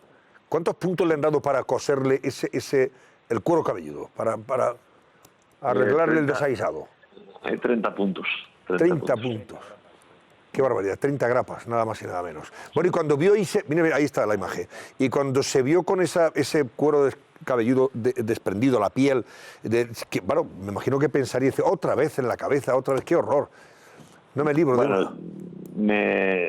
Ahora me preocupó mucho, me asustó un poco, que se asustaron al recogerme del suelo, al suspenderme del suelo, y luego el griterío de la afición, de los tendidos, no era normal, ¿no? Yo estoy acostumbrado cuando hay una voltereta, el público responde de otra forma y esto me parecía un poco más violento. Yo rápidamente me di cuenta que al ponerme de pie los compañeros tenía el cuero cabelludo en mi mano, el descolgajo ese, y intenté evitar, pero me dolía más el pecho incluso que la cabeza, me dolía mucho más el pecho de los golpes de las pezuñas del toro. Y cuando iba caminando me querían ellos llevar en brazos, en volanda, pero pensaba que era mucho mejor para tranquilizar a todo el mundo que podría ir por mi propio pie, ¿no? Eso pues fue también algo que para mí controlar esa situación de esa forma me ayudó muchísimo para reconocer que estaba estable y no perdía conocimiento, y así llegué a la enfermería a ponerme en manos de los doctores, que por cierto agradezco al equipo médico de la Plaza de Toros de Arévalo las maravillosas atenciones y la profesionalidad, el cariño, todo el equipo se portó fenomenal, genial conmigo. Bueno, pues y así las cosas. Hoy no sé si escuchaba, maestro, a nuestro común amigo Carlos Herrera, que le decía, tómatelo con un poquito más de calma, Quillo, que yo te quiero mucho, que ya no tienes que demostrar nada. Dice, pero ¿cómo va a ir a Pamplona el viernes si tienes la cabeza abierta, estás cosido por todas partes? Que se te ven las ideas en la cabeza, decía con humor también Carlos. Bueno. Dice, nada, dice, Padilla, me enorgullezco de ser tu amigo, pero Quillo, tómatelo con un poquito más de calma, por favor. ¿Y vas a ir a Pamplona? Sí, bueno, yo agradezco de toda la sociedad el cariño que he recibido, el apoyo que estoy recibiendo, mi familia también. No quiero con esto, pues que parezca ninguna cosa desorbitada, ni un kamikaze. Yo siempre siento que he asumido mi profesión con mucho respeto y mucha responsabilidad, y he sabido reaparecer, o he entendido que debía reaparecer cuando me he encontrado con las facultades óptimas, y Pamplona, este percance precisamente, pues no me va a impedir que esté ante la afición de Pamplona. Por eso entiendo y tranquiliza a la afición y a dejarlo a todos los que se preocupan, porque tengo buen fondo y tengo las molestias lógicas ahora mismo del drenaje. Mañana me quitarán el drenaje y nada más. No he sentido ningún tipo de mareo, ni me he mermado de facultades, por lo cual tengo un fondo fuerte físicamente y mentalmente, y me ilusiona despedirme de mi afición. ¿Con qué toros te toca lidiar en Pamplona, maestro? Pues el cartel de la ganadería es de Jandilla, con Cayetano Rivera y con Andrés Roca Rey. Pues muchísima suerte, ¿verdad? Leo aquí que son 39, casi 40 medallas condecoran tu cuerpo. O sea, 40 cogidas, 40 percances, qué barbaridad. 40 jornadas, sí, la verdad, casi 40 Madre jornadas, mía. 39, y bueno, pero gracias a Dios, vuelvo a repetir, en manos de Dios los toreros estamos llamados a tener esta capacidad mental cuando llegan estos tributos. Hay momentos en que se disfruta de la gloria, del triunfo, y otras batallas que no se ganan. En este caso, pues no se ganan, pero hay que estar preparado mentalmente. Pues muchísima suerte, maestro, el próximo viernes en Pamplona. Gracias y muy buena noche, y a recuperarse del todo. Muchas gracias, un abrazo a toda la afición, a todos los seguidores. Muchas gracias. Gracias, por supuesto que sí. Y yo he dejado, fíjate, no he querido comentar Alfonso, con Padilla en las redes sociales, las barbaridades que se han podido escribir. Pero eso es verdad. Llega un momento que dice, mira, mejor fíjate, no. Es tremendo, las cosas, las gente que le ha deseado la muerte. Sí, pero es verdad que ha habido una cantidad de barbaridades las que ocurren siempre, que se empitona o que hay una cornada que sufre un torero, pero también ha habido una serie de muestras de cariño que no se pueden contar. Por eso no se pueden contar, porque además, fíjate que ha coincidido... Por eso nos quedamos con lo positivo. Claro, fíjate que ha coincidido esta acogida de Padilla, que es verdad que ha sido muy aparatosa, espeluznante, pero que gracias a Dios no ha sido muy grave, y él mismo lo ha contado, ha coincidido con el hecho de que Portugal ha tomado una medida política para proteger también la fiesta de los toros. Ha llevado un grupo minoritario al Parlamento de Portugal la prohibición de los toros y más del 80% han dicho que al final es una fiesta en la que hay libertad, en la que hay respeto y en la que hay una identidad cultural que tiene que respetarse. En fin, yo me quedo con la última parte que señalaba el propio maestro Padilla. Los que le conocemos un poco, pues sabemos que es una persona de verdad, como tantísimos toreros seguramente, pero de una fortaleza mental inconmensurable. Y que lo da todo. Y ahí está, bueno, y va a Pamplona, que es un sitio en el que hace 3 días, pues también a mi paisano Pacureña, pues la han cogido por debajo de la rodilla también, que ha salido. Y por lo tanto, cuando se dice que los toreros están hechos de otra pasta, no hace falta explicarlo, porque en las imágenes queda lo suficientemente explicitado. Eso de que están hechos de otra pasta, creo que él lo está demostrando estos días en las entrevistas que hace. Bueno. Dice, repite, creo que es algo así como que no hay gloria sin sufrimiento. Sí. Entonces, lo que yo quería decir antes, ¿cómo se comprometen con una profesión y con la transmisión de una emoción hasta el punto de eso, de vivir con un sufrimiento físico? Y de poder perder la vida, que la puedes perder en una de estas. De su familia. Lo cerquita que estuvo, otra vez. Hace un año Fandiño, mira. Pero bueno, le deseamos todo lo mejor a él y a todos los toreros. Mal que le pese a los que están todo el día denostando la fiesta nacional. Bueno, vamos a ver, Carlos Cuesta, ¿cómo vamos a sacar 30.000 millones de euros que no sean de la piel de nosotros mismos, que somos los contribuyentes? Bueno, tú ya sabes... ¿Cómo va a sacar el gobierno 30.000 millones de euros? Tú ya sabes esa frase... Sin sacarnos la piel a tirar. Hay una frase maravillosa que es: el Estado va a proveer. Sí. Bueno, el Estado no tiene fondos. O sea, el Estado es un circuito de transmisión, pero el Estado recoge, el Estado administra y el Estado paga, y se acabó. Esto lo explicaba muy bien Margaret Thatcher. Los Estados no tienen dinero. Pero bueno, vamos a ver cuál es el objetivo nuestro y qué es lo que está ocurriendo. Voy a pedir a la gente que mire esta fecha, porque no está tan lejana, 2021, ¿vale? Esta otra fecha, 2020, año de elecciones generales. La fecha en la que estamos, ya no estamos aquí, estamos prácticamente aquí. Sí. Bueno, pues estando prácticamente aquí, atención a lo que tenemos que recorrer. Sí. Venimos de cerrar el 2017 con esta cifra, tenemos que avanzar menos 3,1, es decir, más de 3 puntos de déficit. Cumplir con el déficit que nos pide Bruselas. Claro, y el plan que hemos entregado en Bruselas, y si incumplen los planes en Bruselas, normalmente se lo toman mal. Ellos, los fondos de inversión, las empresas que tienen que venir, etcétera. Y cuando uno de estos se lo toma mal, lo que suele hacer es coger la carpeta donde viene el nombre de España y hace plus, y abre la de al lado. Que viene el nombre de Londres, que viene el nombre de Hong Kong, que viene el nombre de Singapur, cierran la tuya y abren otra. Es un movimiento muy rápido y sencillo. Bueno, pues tenemos que pasar de esta cifra, más de 30.000 millones de déficit, ¿a qué? A no tener nada. De hecho, tendríamos que estar con una decimita de superávit, ¿vale? Esto implica los 30.000 millones que tú estabas comentando. Tenemos el objetivo, o tiene el objetivo, nosotros para pagarlo, pero hay una persona que lo tiene que administrar, es el presidente del gobierno. Prácticamente, para cuando lleguen las elecciones generales, tiene que haber cumplido con Bruselas en un recorte aproximado de 30.000 millones de euros. Y yo creo que por lo que estamos escuchando, como que no van por ahí los tiros. Porque de momento lo que vemos son compromisos de gasto. ¿Y de dónde va a salir el dinero? La gran pregunta. Bueno, opciones que se abren. Opción 1, utópica. Yo sé que esto le gusta escucharlo a la gente de Podemos, pero es que yo todavía no he llegado a encontrarlo. El indulto fiscal. Pues nada, cuando lo encontremos, ya hay un indulto, se te perdona, no tienes que devolverlo. Maravilloso. Yo todavía no he visto dónde ocurre eso. Por cierto, si ocurre, casi es peor, susto o muerte. Como se te ocurra conseguir esto, significa que has incumplido tus obligaciones de pago. Automáticamente no te va a prestar dinero ni el tato.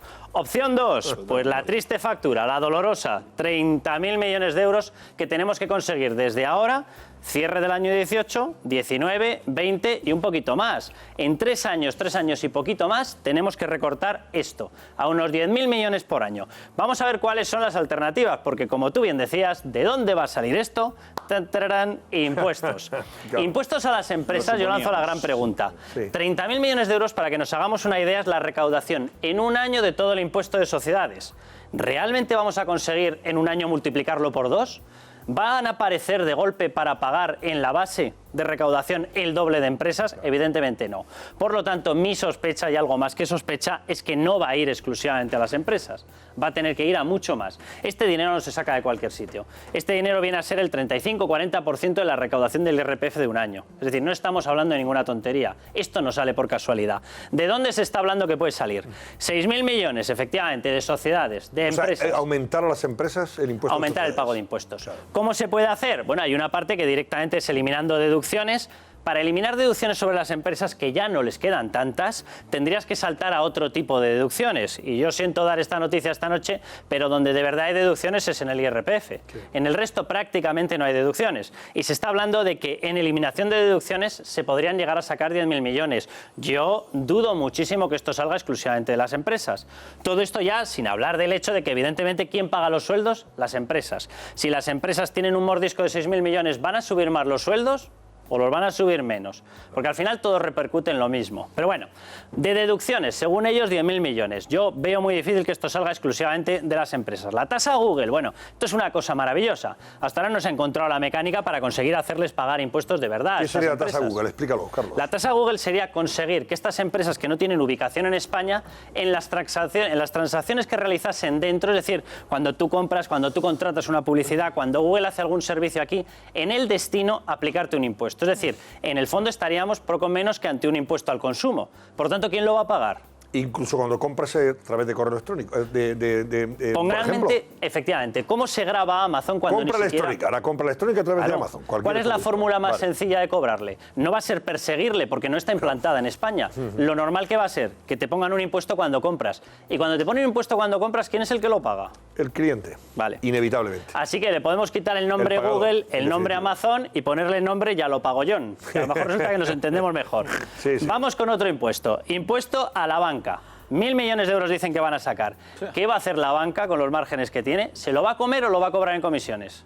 Lo cobran comisiones. Vale, entonces le ponemos el mismo nombre, ¿no? También lo pago yo. El impuesto al paisano. Al paisano. Claro, yo simplemente... Y bueno, ya vamos... En el correo electrónico y que mete el dinero en el banco. Y ya vamos al diésel. ¿Lo paga el señor diésel o lo paga el dueño del coche diésel? El paisano que se monta en el coche y que tiene que moverse todos los días. ¿Y esto a quién va? Al que va a trabajar, al que lleva a los niños al colegio, al que compra en una frutería o compra en cualquier sitio, porque el transporte, esas cosas que vemos con ruedas, una especie de cargo así grande, un señor conduciendo, se llaman camiones. Los camiones consumen esto. ¿Va a resultar que ellos no te lo van a repercutir en el precio? Lo veo complicado. Lo veo complicado. Sí, sí. Resultado, ¿de dónde va a salir esto, Antonio? ¿De dónde va a salir? Yo me temo que del mismo sitio que lleva saliendo desde el inicio de la historia de la economía hasta ahora. O sea, el cobro de impuestos, busquemos la salida que busquemos, al final lo acaba pagando en un 80%, 85% los trabajadores, porque son los que consumen el diésel en sus coches, son los que acuden a los bancos, son los que compran cosas en Amazon o donde sea, son los que se aplican las deducciones familiares y las deducciones por trabajo y son los que esperan que su sociedad les pague. Entonces, evidentemente que las sociedades van a tener un mordisco, evidentemente que habrá determinadas empresas tecnológicas que yo, para empezar, tampoco comparto esto. Yo sobreentiendo que el objetivo nuestro es ir evolucionando nuestra economía y atraer el mayor número posible de empresas tecnológicas. Si nos ponemos el cartel colgando de que somos los que vamos a castigar a las empresas tecnológicas, no sé yo muy bien cuántas Amazon, cuántas IBMs, cuántas Google, cuántas... No lo sé cuántas vamos a conseguir, pero me imagino que no demasiadas. Que no demasiadas. Claro, vamos a ir viendo más repercusiones que puede tener, porque puede acabar provocando cosas que no queremos. O el simple hecho de poner este cartel. Si nosotros lanzamos este cartel, ¿qué es lo que estamos diciendo públicamente? Estamos diciendo que vamos a gastar más. Si vamos a gastar más y Europa nos está diciendo que tenemos que tener un recorte adicional ya en estos momentos de 15.000 millones y nosotros nos dedicamos a lanzar anuncios de quito el copago, ¿vale? Extiendo la sanidad. Que yo no entro en el debate, lo único que digo es que toda partida de gasto lo lógico es que un gobierno anuncie de dónde lo va a sacar, porque si no, automáticamente los mercados descuentan que lo vas a cobrar en impuestos. Y cuando tú lo cobras en impuestos, haces más difícil la creación de empresas, haces más difícil el consumo, haces más difícil todo el circuito económico. Y si ocurre eso, lo que te descuentan es que tu crecimiento económico va a ser menor. Y cuando ocurre eso, tenemos un problema, Houston. Entonces, ¿qué es lo que puede acabar ocurriendo? Que nos repercuta, porque somos un país que necesitamos fondos para reducir nuestro déficit, en nuestra credibilidad en cuanto a la reducción del déficit. Que repercuta, por ejemplo, en nuestra prima de riesgo, que repercuta, por ejemplo, en nuestros bonos, en la colocación de nuestros bonos, porque si todo el mundo descuenta que vas a necesitar más financiación, van a esperar a que la emitas con un mayor tipo. ¿Y el asunto de la banca? El asunto de la banca, ¿qué puede tener ese impuesto a la banca? O sea, el impuesto a la banca va a acabar repercutiendo en todos los consumidores, o que la gente no tenga ni la más mínima duda. Es decir, en estos momentos, para que nos hagamos una idea, la estimación que se está haciendo de estos 1.000 millones, más o menos, es que repercutiría en torno a un 6-7% de los beneficios finales consolidados que está teniendo la banca. La banca en estos momentos no está en una situación de grandes beneficios, por mucho que se diga. Este impuesto que nosotros nos traemos, es verdad que está copiado del de Reino Unido, es totalmente cierto, pero cuidado, Reino Unido yo en estos momentos de verdad que no lo pondría como un ejemplo de lo que está haciendo en materia económica. Para empezar, está en medio de un Brexit. Para empezar, está intentando vigilar a ver cómo evita que se le escapen las empresas. Y cuidado con su repercusión. Lo decíamos antes, 6-7%, entre el 6 y el 7% de los beneficios consolidados de la banca. Esta va a ser la repercusión que va a tener. ¿Va a afectar? Pues evidentemente, si tú estás lanzando estos anuncios, te va a afectar al mercado de bonos. Todo el mundo va a descontar que estamos en necesidad de captación y por lo tanto va a esperar emisiones con mayor tipo. Y por lo tanto, en la medida en la que tú emitas con bajo tipo y por tanto bajo coste, van a decir no, vamos a esperar a que llegue la siguiente que va a venir más atractiva. Eso va a repercutir en nuestra deuda pública y va a repercutir en nuestra prima de riesgo. Es decir, a mí me parece muy bien las promesas electorales, me parece todo muy bien, pero lo normal sería que antes de lanzarlas se explique claramente dónde va a salir. Y de momento es que ni tan siquiera sabemos exactamente cuál va a ser el reparto de impuestos. Y eso es complicado de explicar a los mercados. ¿Cómo nos va a repercutir? Bueno, la banca lo primero que va a hacer es intentar derivar eso ¿a quién? A nosotros. Nos meterá comisiones, nos cobrará por tener la cuenta, nos cobrará más por la tarjeta de crédito, posiblemente hasta se nos cobre más por cada operación, pero, sobre todo, atención, ¿dónde lo va a poder repercutir? En los créditos. Es decir, créditos al consumo, créditos de vivienda, créditos hipotecarios pasarán a estar un poquito más caros. Operaciones. ¿Y qué puede acabar ocurriendo? Incluso que tengamos determinados clientes más poderosos, más capaces, que digan, oye, pues directamente nos vamos a otro tipo de entidades financieras. En fin, todo esto, claro, estamos valorando una situación que se está difundiendo, pero que todavía no se ha producido. Se habla de subida de impuestos, porque es verdad que 30.000 millones se están valorando qué tipo de impuestos, pero todavía no se ha concretado nada. ¿No estaremos viendo que esto es una especie de globo sonda para ver cómo, para testar el mercado? No, pero los 30.000 millones, los 30.000 millones, Antonio, los tenemos comprometidos en un plan de estabilidad enviado, remitido y auspiciado por Europa. Y claro, si tú no los consigues recortando y lejos de ello lo que se está hablando es de gastar más, pues entonces tiene que salir de ahí. Creo que fue el propio Pedro Sánchez en su intervención el que dijo que el debate era si queremos un estado del bienestar de primera, hay que tener un sistema fiscal de primera. Pues. Y justo, ¿no? Decía, pero si es que según el retrato que se ha hecho... Ha sido el propio presidente el que ha hablado de las reformas fiscales. Aquí hay un problema, es decir, los países ¿Quién se quejaba de Montoro? Del socialdemócrata Montoro. ¿Quién? Yo. Que levante la mano. Tú, te vas a enterar. Y ahora me voy a quejar con las dos manos. Ya verás. Pero, una cuestión. Montoro a Montero. La del pulpo te va a dar. Montero, y tiro porque me toca. No se va a quejar de Montero, de Montoro a Montero. Hay tasas de paro del 5 del 6%. Nosotros estamos por encima del 15%. Es decir, nosotros tenemos el triple de paro de lo que tienen ellos. ¿Eso qué significa? Que el número de pagadores de impuestos es claramente más pequeño. ¿Qué es lo que ocurre cuando tú pretendes recaudar lo mismo que otro en el que pagan todos estos, pero pretendes hacerlo pagando solo estos?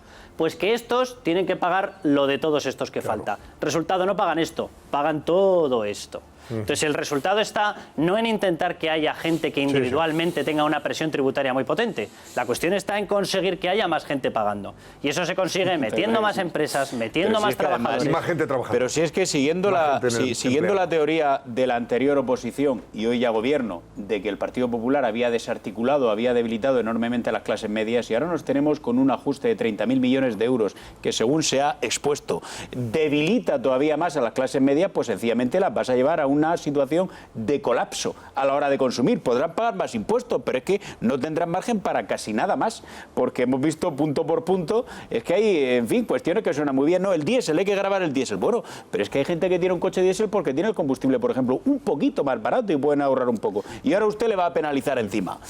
Claro, esto suena muy bien, pero luego en el bolsillo duele. Y sobre todo hay una explicación que ellos han dicho, los impuestos que subamos no van a repercutir a los trabajadores ni a las clases medias.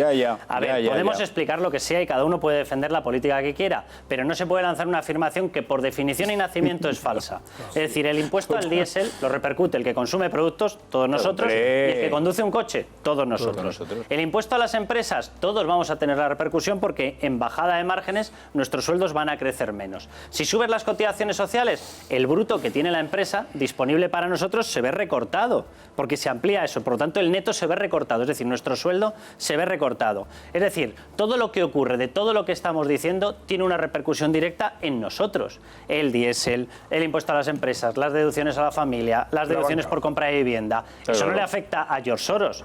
Eso no le afecta a un grandísimo, ¿no? Si el grandísimo empresario ya sabemos que puede elegir, o la grandísima fortuna ya sabemos que se puede ir. Los que no nos podemos ir somos nosotros. Sí, a mí me ha llamado la atención hoy unas declaraciones de la ministra Madalena Valerio, del Trabajo, que yo creo que tienen un cierto tono naif, ¿no? Cuando dice, no, estoy confiada, estoy absolutamente segura que los bancos sabrán ser solidarios en este momento y no repercutirán en Ana Patricia Botín. Claro, hombre, Botín, ya verás. Y no repercutirán en subida de impuestos en los consumidores, en los clientes. Y hombre, que yo sepa, no sé, Carlos, lo puede, yo sepa, los bancos ONGs tampoco son, ¿no? O sea, es un negocio que además es verdad que tiene márgenes en este momento mucho más ajustados. Entonces, es decir, el gobierno puede vender esa tesis, pero al final yo creo que todo el mundo tiene que ser consciente de que una subida, o sea, lo va a pagar al final el consumidor, el cliente, cuando pida un crédito, cuando pide una hipoteca, cuando pide un servicio bancario. Esto es así, ¿no? Claro.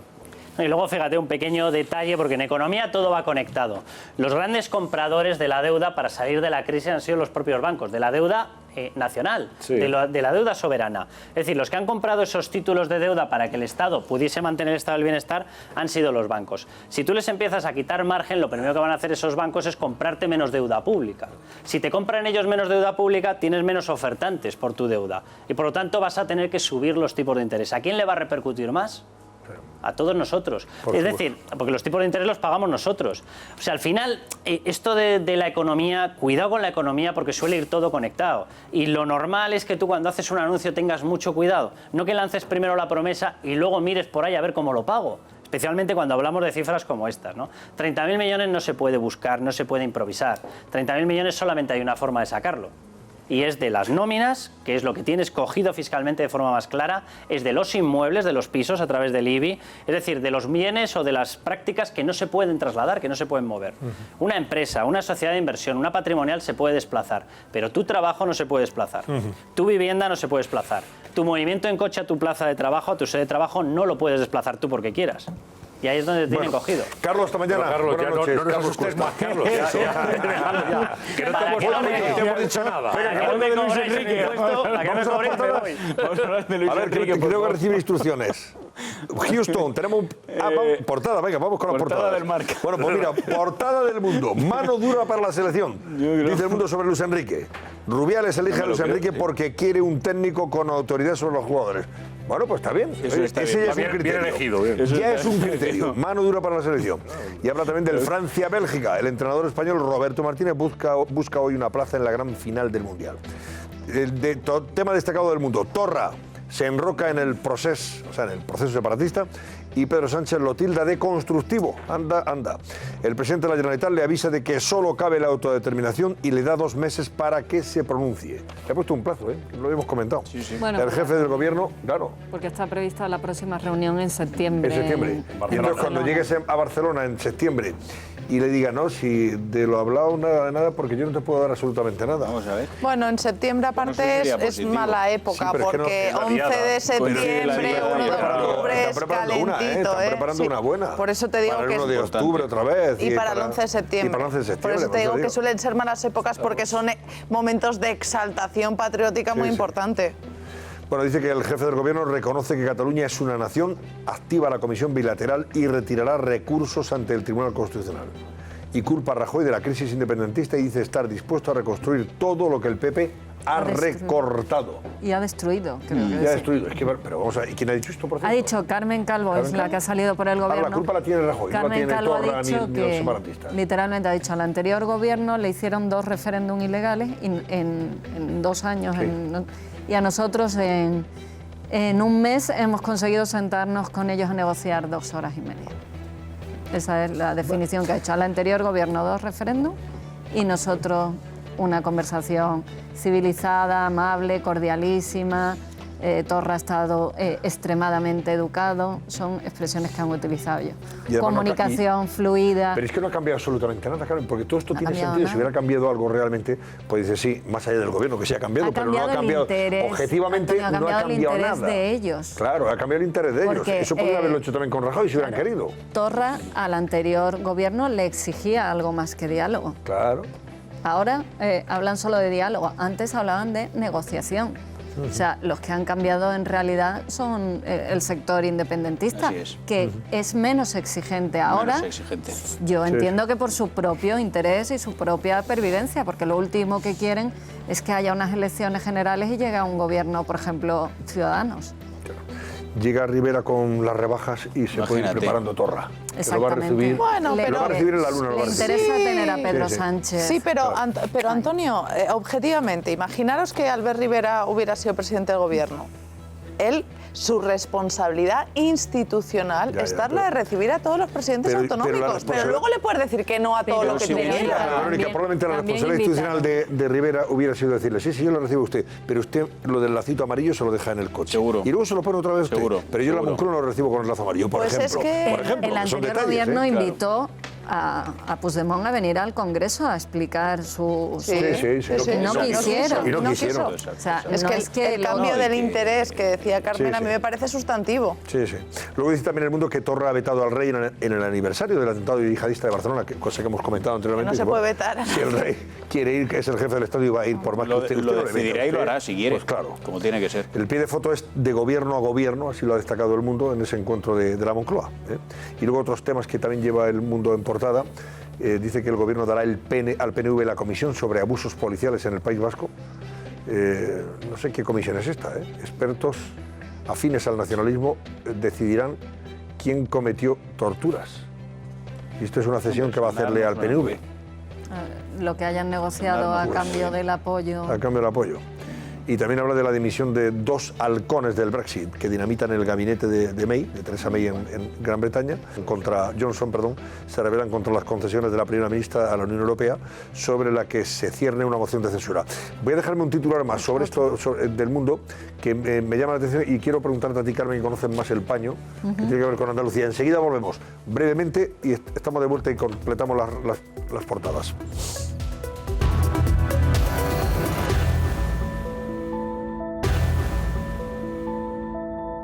Bueno, para completar la portada del Mundo, destaca El Mundo en su portada de hoy ya, martes, que el director de formación de la Junta de Andalucía gastó 15.000 euros de la Junta, lógicamente, en un prostíbulo en 6 horas. Además, coincidiendo con el cambio de consejeros De gobierno. de la Junta de Andalucía. José Antonio Griñán. Sí. Griñán era el presidente, hizo cambios y no sé si algunos aprovecharon la circunstancia para irse a celebrarlo. Pero iban varios, claro, no era uno solo, es ¿no? que es Porque- tremendo. Hombre, yo espero que uno solo no fuera. No, Pues si no, vamos. varios. Por eso digo que 14.000 euros. 14.000 euros. que se ¿Fueron a gastaron. celebrarlo allí, al prostíbulo? Yo creo que más que a celebrarlo fueron a consolarse o a ahogar las penas, porque quitaron al consejero de empleo, que luego se hizo también célebre por ser el nacido para el El ERE. señor Fernández, El ¿verdad? señor Sí, Fernández, sí, sí. de Cádiz, el presidente de la fundación esta de formación y empleo de la Junta de Andalucía también es del PSOE de Cádiz, Presidente de la Junta. pertenecen a ese mismo clan y yo creo que más para que celebrarlo fue para despedirse, por lo que pudiera venir, 15.000. porque de hecho... Si fue el- para despedirse, bueno. No, Bueno, ¿cómo 15.000 euros? Pero vamos, no lo estoy diciendo. No lo, Pero es que quiero pagaba decir, pero ellos un señor pensaban que que se llevaba les la tarjeta, acababa ¿no, el chollo. Carmen? Yo Era un creo- señor el que llevaba la tarjeta, Sí, la tarjeta del de crédito presidente, de Villén, Fernando presidencia, Villén, sí. de esto, y llegaba y el tío allí pasaba, venga, Y pues, pasó tanto dinero. 15 cargos. Y venga, 15 cargos de entre 562 y 1.040 euros en un prostíbulo, en una barbaridad. noche. Al día siguiente fueron golfos. a anularlo. 14.000 euros, pero yo creo que era ¿Cómo porque que se fue me acaba el anularlo? chollo, Se voy a acordaron. fundirme la tarjeta. Se Como acordaron, que el nuevo anularlo, consejero madre mía. fue el que empezó a fiscalizar y a poner orden en este tema. La fundación esta, la FAFE, famosa Fundación de Formación y Empleo de la Junta de Andalucía, era una agencia de colocación del PSOE en toda regla. Hasta 85 enchufados del PSOE directos, gente con el carné, exalcaldes, exconcejales o familiares de altos cargos. Esposas, cuñadas, hijos, sobrinos, todo lo que quieras había ahí. Todo, 85. todo. Un sumidero de dinero público dedicado a un problema tan grave como el paro en Andalucía, que se ha ido por ahí, y esto, pues, un ejemplo más de ese despilfarro absoluto y de ese clientelismo político y nepotismo que ha existido durante décadas en Andalucía. Qué barbaridad. Ahora, son cosas, te llaman la atención realmente porque son escándalos de estos que... Pero esto nos llama la atención, pero hay cosas más graves. ¿Cómo se llamaba la empresa en cuestión? La empresa FAFE. La FAFE, que era Fundación Andaluza de Formación. del PP en Madrid, la Comunidad de Madrid. Bueno. No, pero hay cosas más graves. Se funden los plomos de algunas televisiones, fíjate lo que te digo. Y de algunos informativos. Se funden los plomos. Es que de los platós de las horas que le hubieran dedicado. Se esté archivando y se esté renunciando a seguir en la batalla judicial de los cursos de formación, también por el que se han perdido miles de millones, y hay casos igual de escandalosos de alcaldes del PSOE que tenían estas empresas de formación a las que el dinero público de la Junta de Andalucía les ha pagado los muñecos de las tartas de las comuniones. Eso se ha cargado a los cursos de formación. Todo tipo de material que usaban ellos en sus restaurantes con la excusa de estamos dando cursos de formación de gastronomía o de hostelería. Y era un negocio propio. Es que se financiaba a mí me así. parece que Esto- no podemos perder... Y a eso estamos renunciando a recuperar. El hecho en sí del latrocinio que representa, hombre, esto es inmoral. Esto es una Todo es inmoral, en todo, todos los sentidos. Esto es corrupción desde el punto de vista ético también, claro. Ético Pero también, es que claro. no podemos perder de vista dos cosas. Primero, que efectivamente el dinero, por ejemplo, de la formación, pues es dinero que se ha robado y se ha perdido. Y vamos a ver cómo se repone, Y que si es no que se se va a repone. reclamar en los tribunales, que es lo que yo digo. Pero además de que esto se esté ventilando en los tribunales, la Unión Europea, tutelando las ayudas que sistemáticamente ha ido enviando a Andalucía, después de catalogar a la estructura política de Andalucía como una de las más corruptas de toda Europa, ha dejado de enviar dinero. Y ha congelado ayuda que tendría que haber llegado a las personas más desfavorecidas de Andalucía. ¿Por qué? Porque han tenido unos dirigentes políticos De hecho, está catalogados por la Unión congelada la Europea formación como, en Andalucía. como Está de los más congelada, corruptos no hay de cursos. toda Europa. Venga, pues sigo avanzando. La portada a veces ya se lo comentábamos antes, una foto de espaldas en la que van caminando Torra y Sánchez en la Moncloa. Sánchez viajará a Barcelona para negociar más concesiones, ha titulado ABC. El presidente promete un próximo encuentro para negociar más transferencias a Cataluña y reconstruir lo destruido. Y el golpismo, descontento al no lograr Torra un calendario para la autodeterminación. Y hay declaraciones de Albert Rivera en el foro ABC. El señor Sánchez es un presidente chollo para los nacionalistas. El líder de Ciudadanos alerta sobre los dos grandes peligros para España, nacionalismo y populismo. Y en su portada 2, declaraciones de Albert Rivera en ese foro ABC. El separatismo se está rearmando y Pedro Sánchez hipoteca a España, ha dicho Rivera. El apaciguamiento no es la solución, llevamos 40 años cediendo, cada mes que dure el gobierno será un mes perdido para hacer reformas y la fractura en el PP debería llevarles a hacer autocrítica. Rubiales se decanta por Luis Enrique para poner orden en la selección y habla del rescate de Tailandia que aproxima al fin del drama de la cueva tras el rescate de otros 4 niños. Voy con El País. Titulares como estos: Sánchez y Torra abren una etapa de diálogo pese a sus diferencias. El Gobierno central y el de la Generalitat acuerdan restablecer la comisión bilateral suspendida en 2011. También comenta cómo las discrepancias por el Brexit rompen el Gobierno británico. 2 ministros clave dimiten en protesta por la estrategia y se aleja de su objetivo sobre cambio climático. La Razón titula con una palabra en catalán, desglaç, que es deshielo, ¿verdad, Verónica? Deshielo. Deshielo, desglaç. El presidente escenifica el deshielo con los independentistas en la cumbre de la Moncloa. Sánchez resta peso al referéndum en la conversación con el presidente de la Generalitat y reactivará las comisiones bilaterales del Estatut. Y Torra insiste en la autodeterminación, comunica vía y pide el fin de la ofensiva policial y judicial contra el soberanismo. Y hay un artículo de Sabino Méndez que dice: vente a la Moncloa, Pepe. Bueno, esto es vente para Alemania, Pepe, que aquí están los perros con localizadas, vente para acá. Génova se pone del lado de Santa María y frena el debate. Cospedal estudia una oferta de una empresa privada para dejar la política. Esto dice sobre el tema del PP. Y habla también de la dimisión de Boris Johnson. Boris Johnson, que pues fíjate, Boris Johnson, pobre, ¿dónde está? Lo hemos resucitado. ¿Dónde está Boris Johnson? ¿Quién sabe? La dimisión de Boris Johnson pone a May contra las cuerdas por el Brexit. Pues con La Vanguardia habla del diálogo que se abre paso después de la entrevista de hoy. Sánchez y Torra constatan sus diferencias sobre la autodeterminación y los presos. Esto me hace mucha gracia el titular. Constatan sus diferencias sobre la autodeterminación y los presos, como si antes... Pero ¿qué van a hacer? Más que constatan, eso está bien. Pero y entonces... Es magnífico, algunos titulares son de un candor. Pero una vez constatadas, ¿qué van a hacer? Exactamente. ¿Qué se va a hacer? Los presidentes acuerdan volver a verse en otoño en Barcelona y crear comisiones bilaterales. Pero esto de constatan como si se hubieran enterado y que uno pide la independencia. Un hallazgo periodístico más grande. Habla también de Ciudadanos y del PP, que cargan contra lo que consideran una cesión al separatismo, y el PDeCAT expresa satisfacción tras el encuentro y Esquerra ve cambios de formas. Bueno, están encantados. No sé, no ha pasado nada, pero están encantados. Y hombre, esto es fantástico. Protesta con botes de humo contra un bus turístico, un autobús turístico en Barcelona, y el teniente de alcalde, que es Pisarello, califica el acto de iniciativa simbólica. Iniciativa. Magnífico. Como la empresarial. Si entran en la página web de COPE a esta hora, van a leer muchas noticias sobre Luis Enrique y todavía el Mundial, lógicamente, el Mundial de Rusia. Y Torra, que le dice a Sánchez: cualquier solución pasa por la autodeterminación, para que no haya duda. Sánchez y Torra retoman la comisión bilateral prevista en el Estatuto. Bueno, pues vamos a hacer la última pausa muy brevemente y ya nos despedimos cerrando el barómetro y algún titular de la prensa económica, por si les interesa también conocer que se cuece en el ámbito económico. Hasta ahora mismo.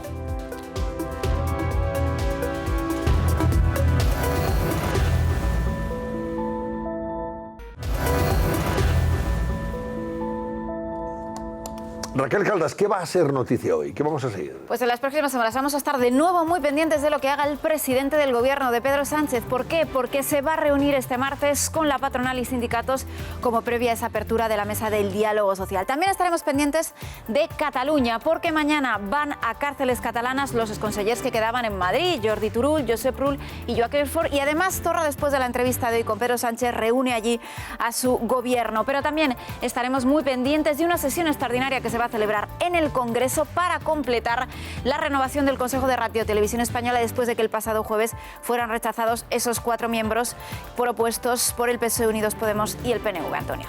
Bueno, lo que diría Ciudadanos, se perpetrará la cacicada. Así lo dijo Ciudadanos, lo digo yo, ¿eh? Sí dijo eso, ¿no? Que fue una cacicada, ¿no? Dijo Albert Rivera. Toma de control, por lo menos. Lo que se había hecho la toma de control y nunca mejor dicho lo de la toma de control. Controlazo de Televisión Española.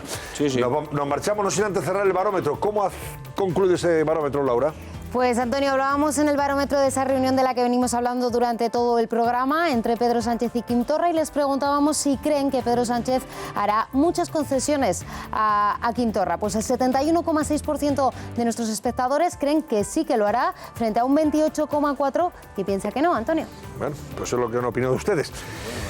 Nos marchamos. Adiós, Alfonso Merlos, Carmen Torres, adiós, Verónica Fumanal y Antonio San José. Ha sido un placer, amigos. Que descansen ustedes y ustedes también. Que pasen buena noche.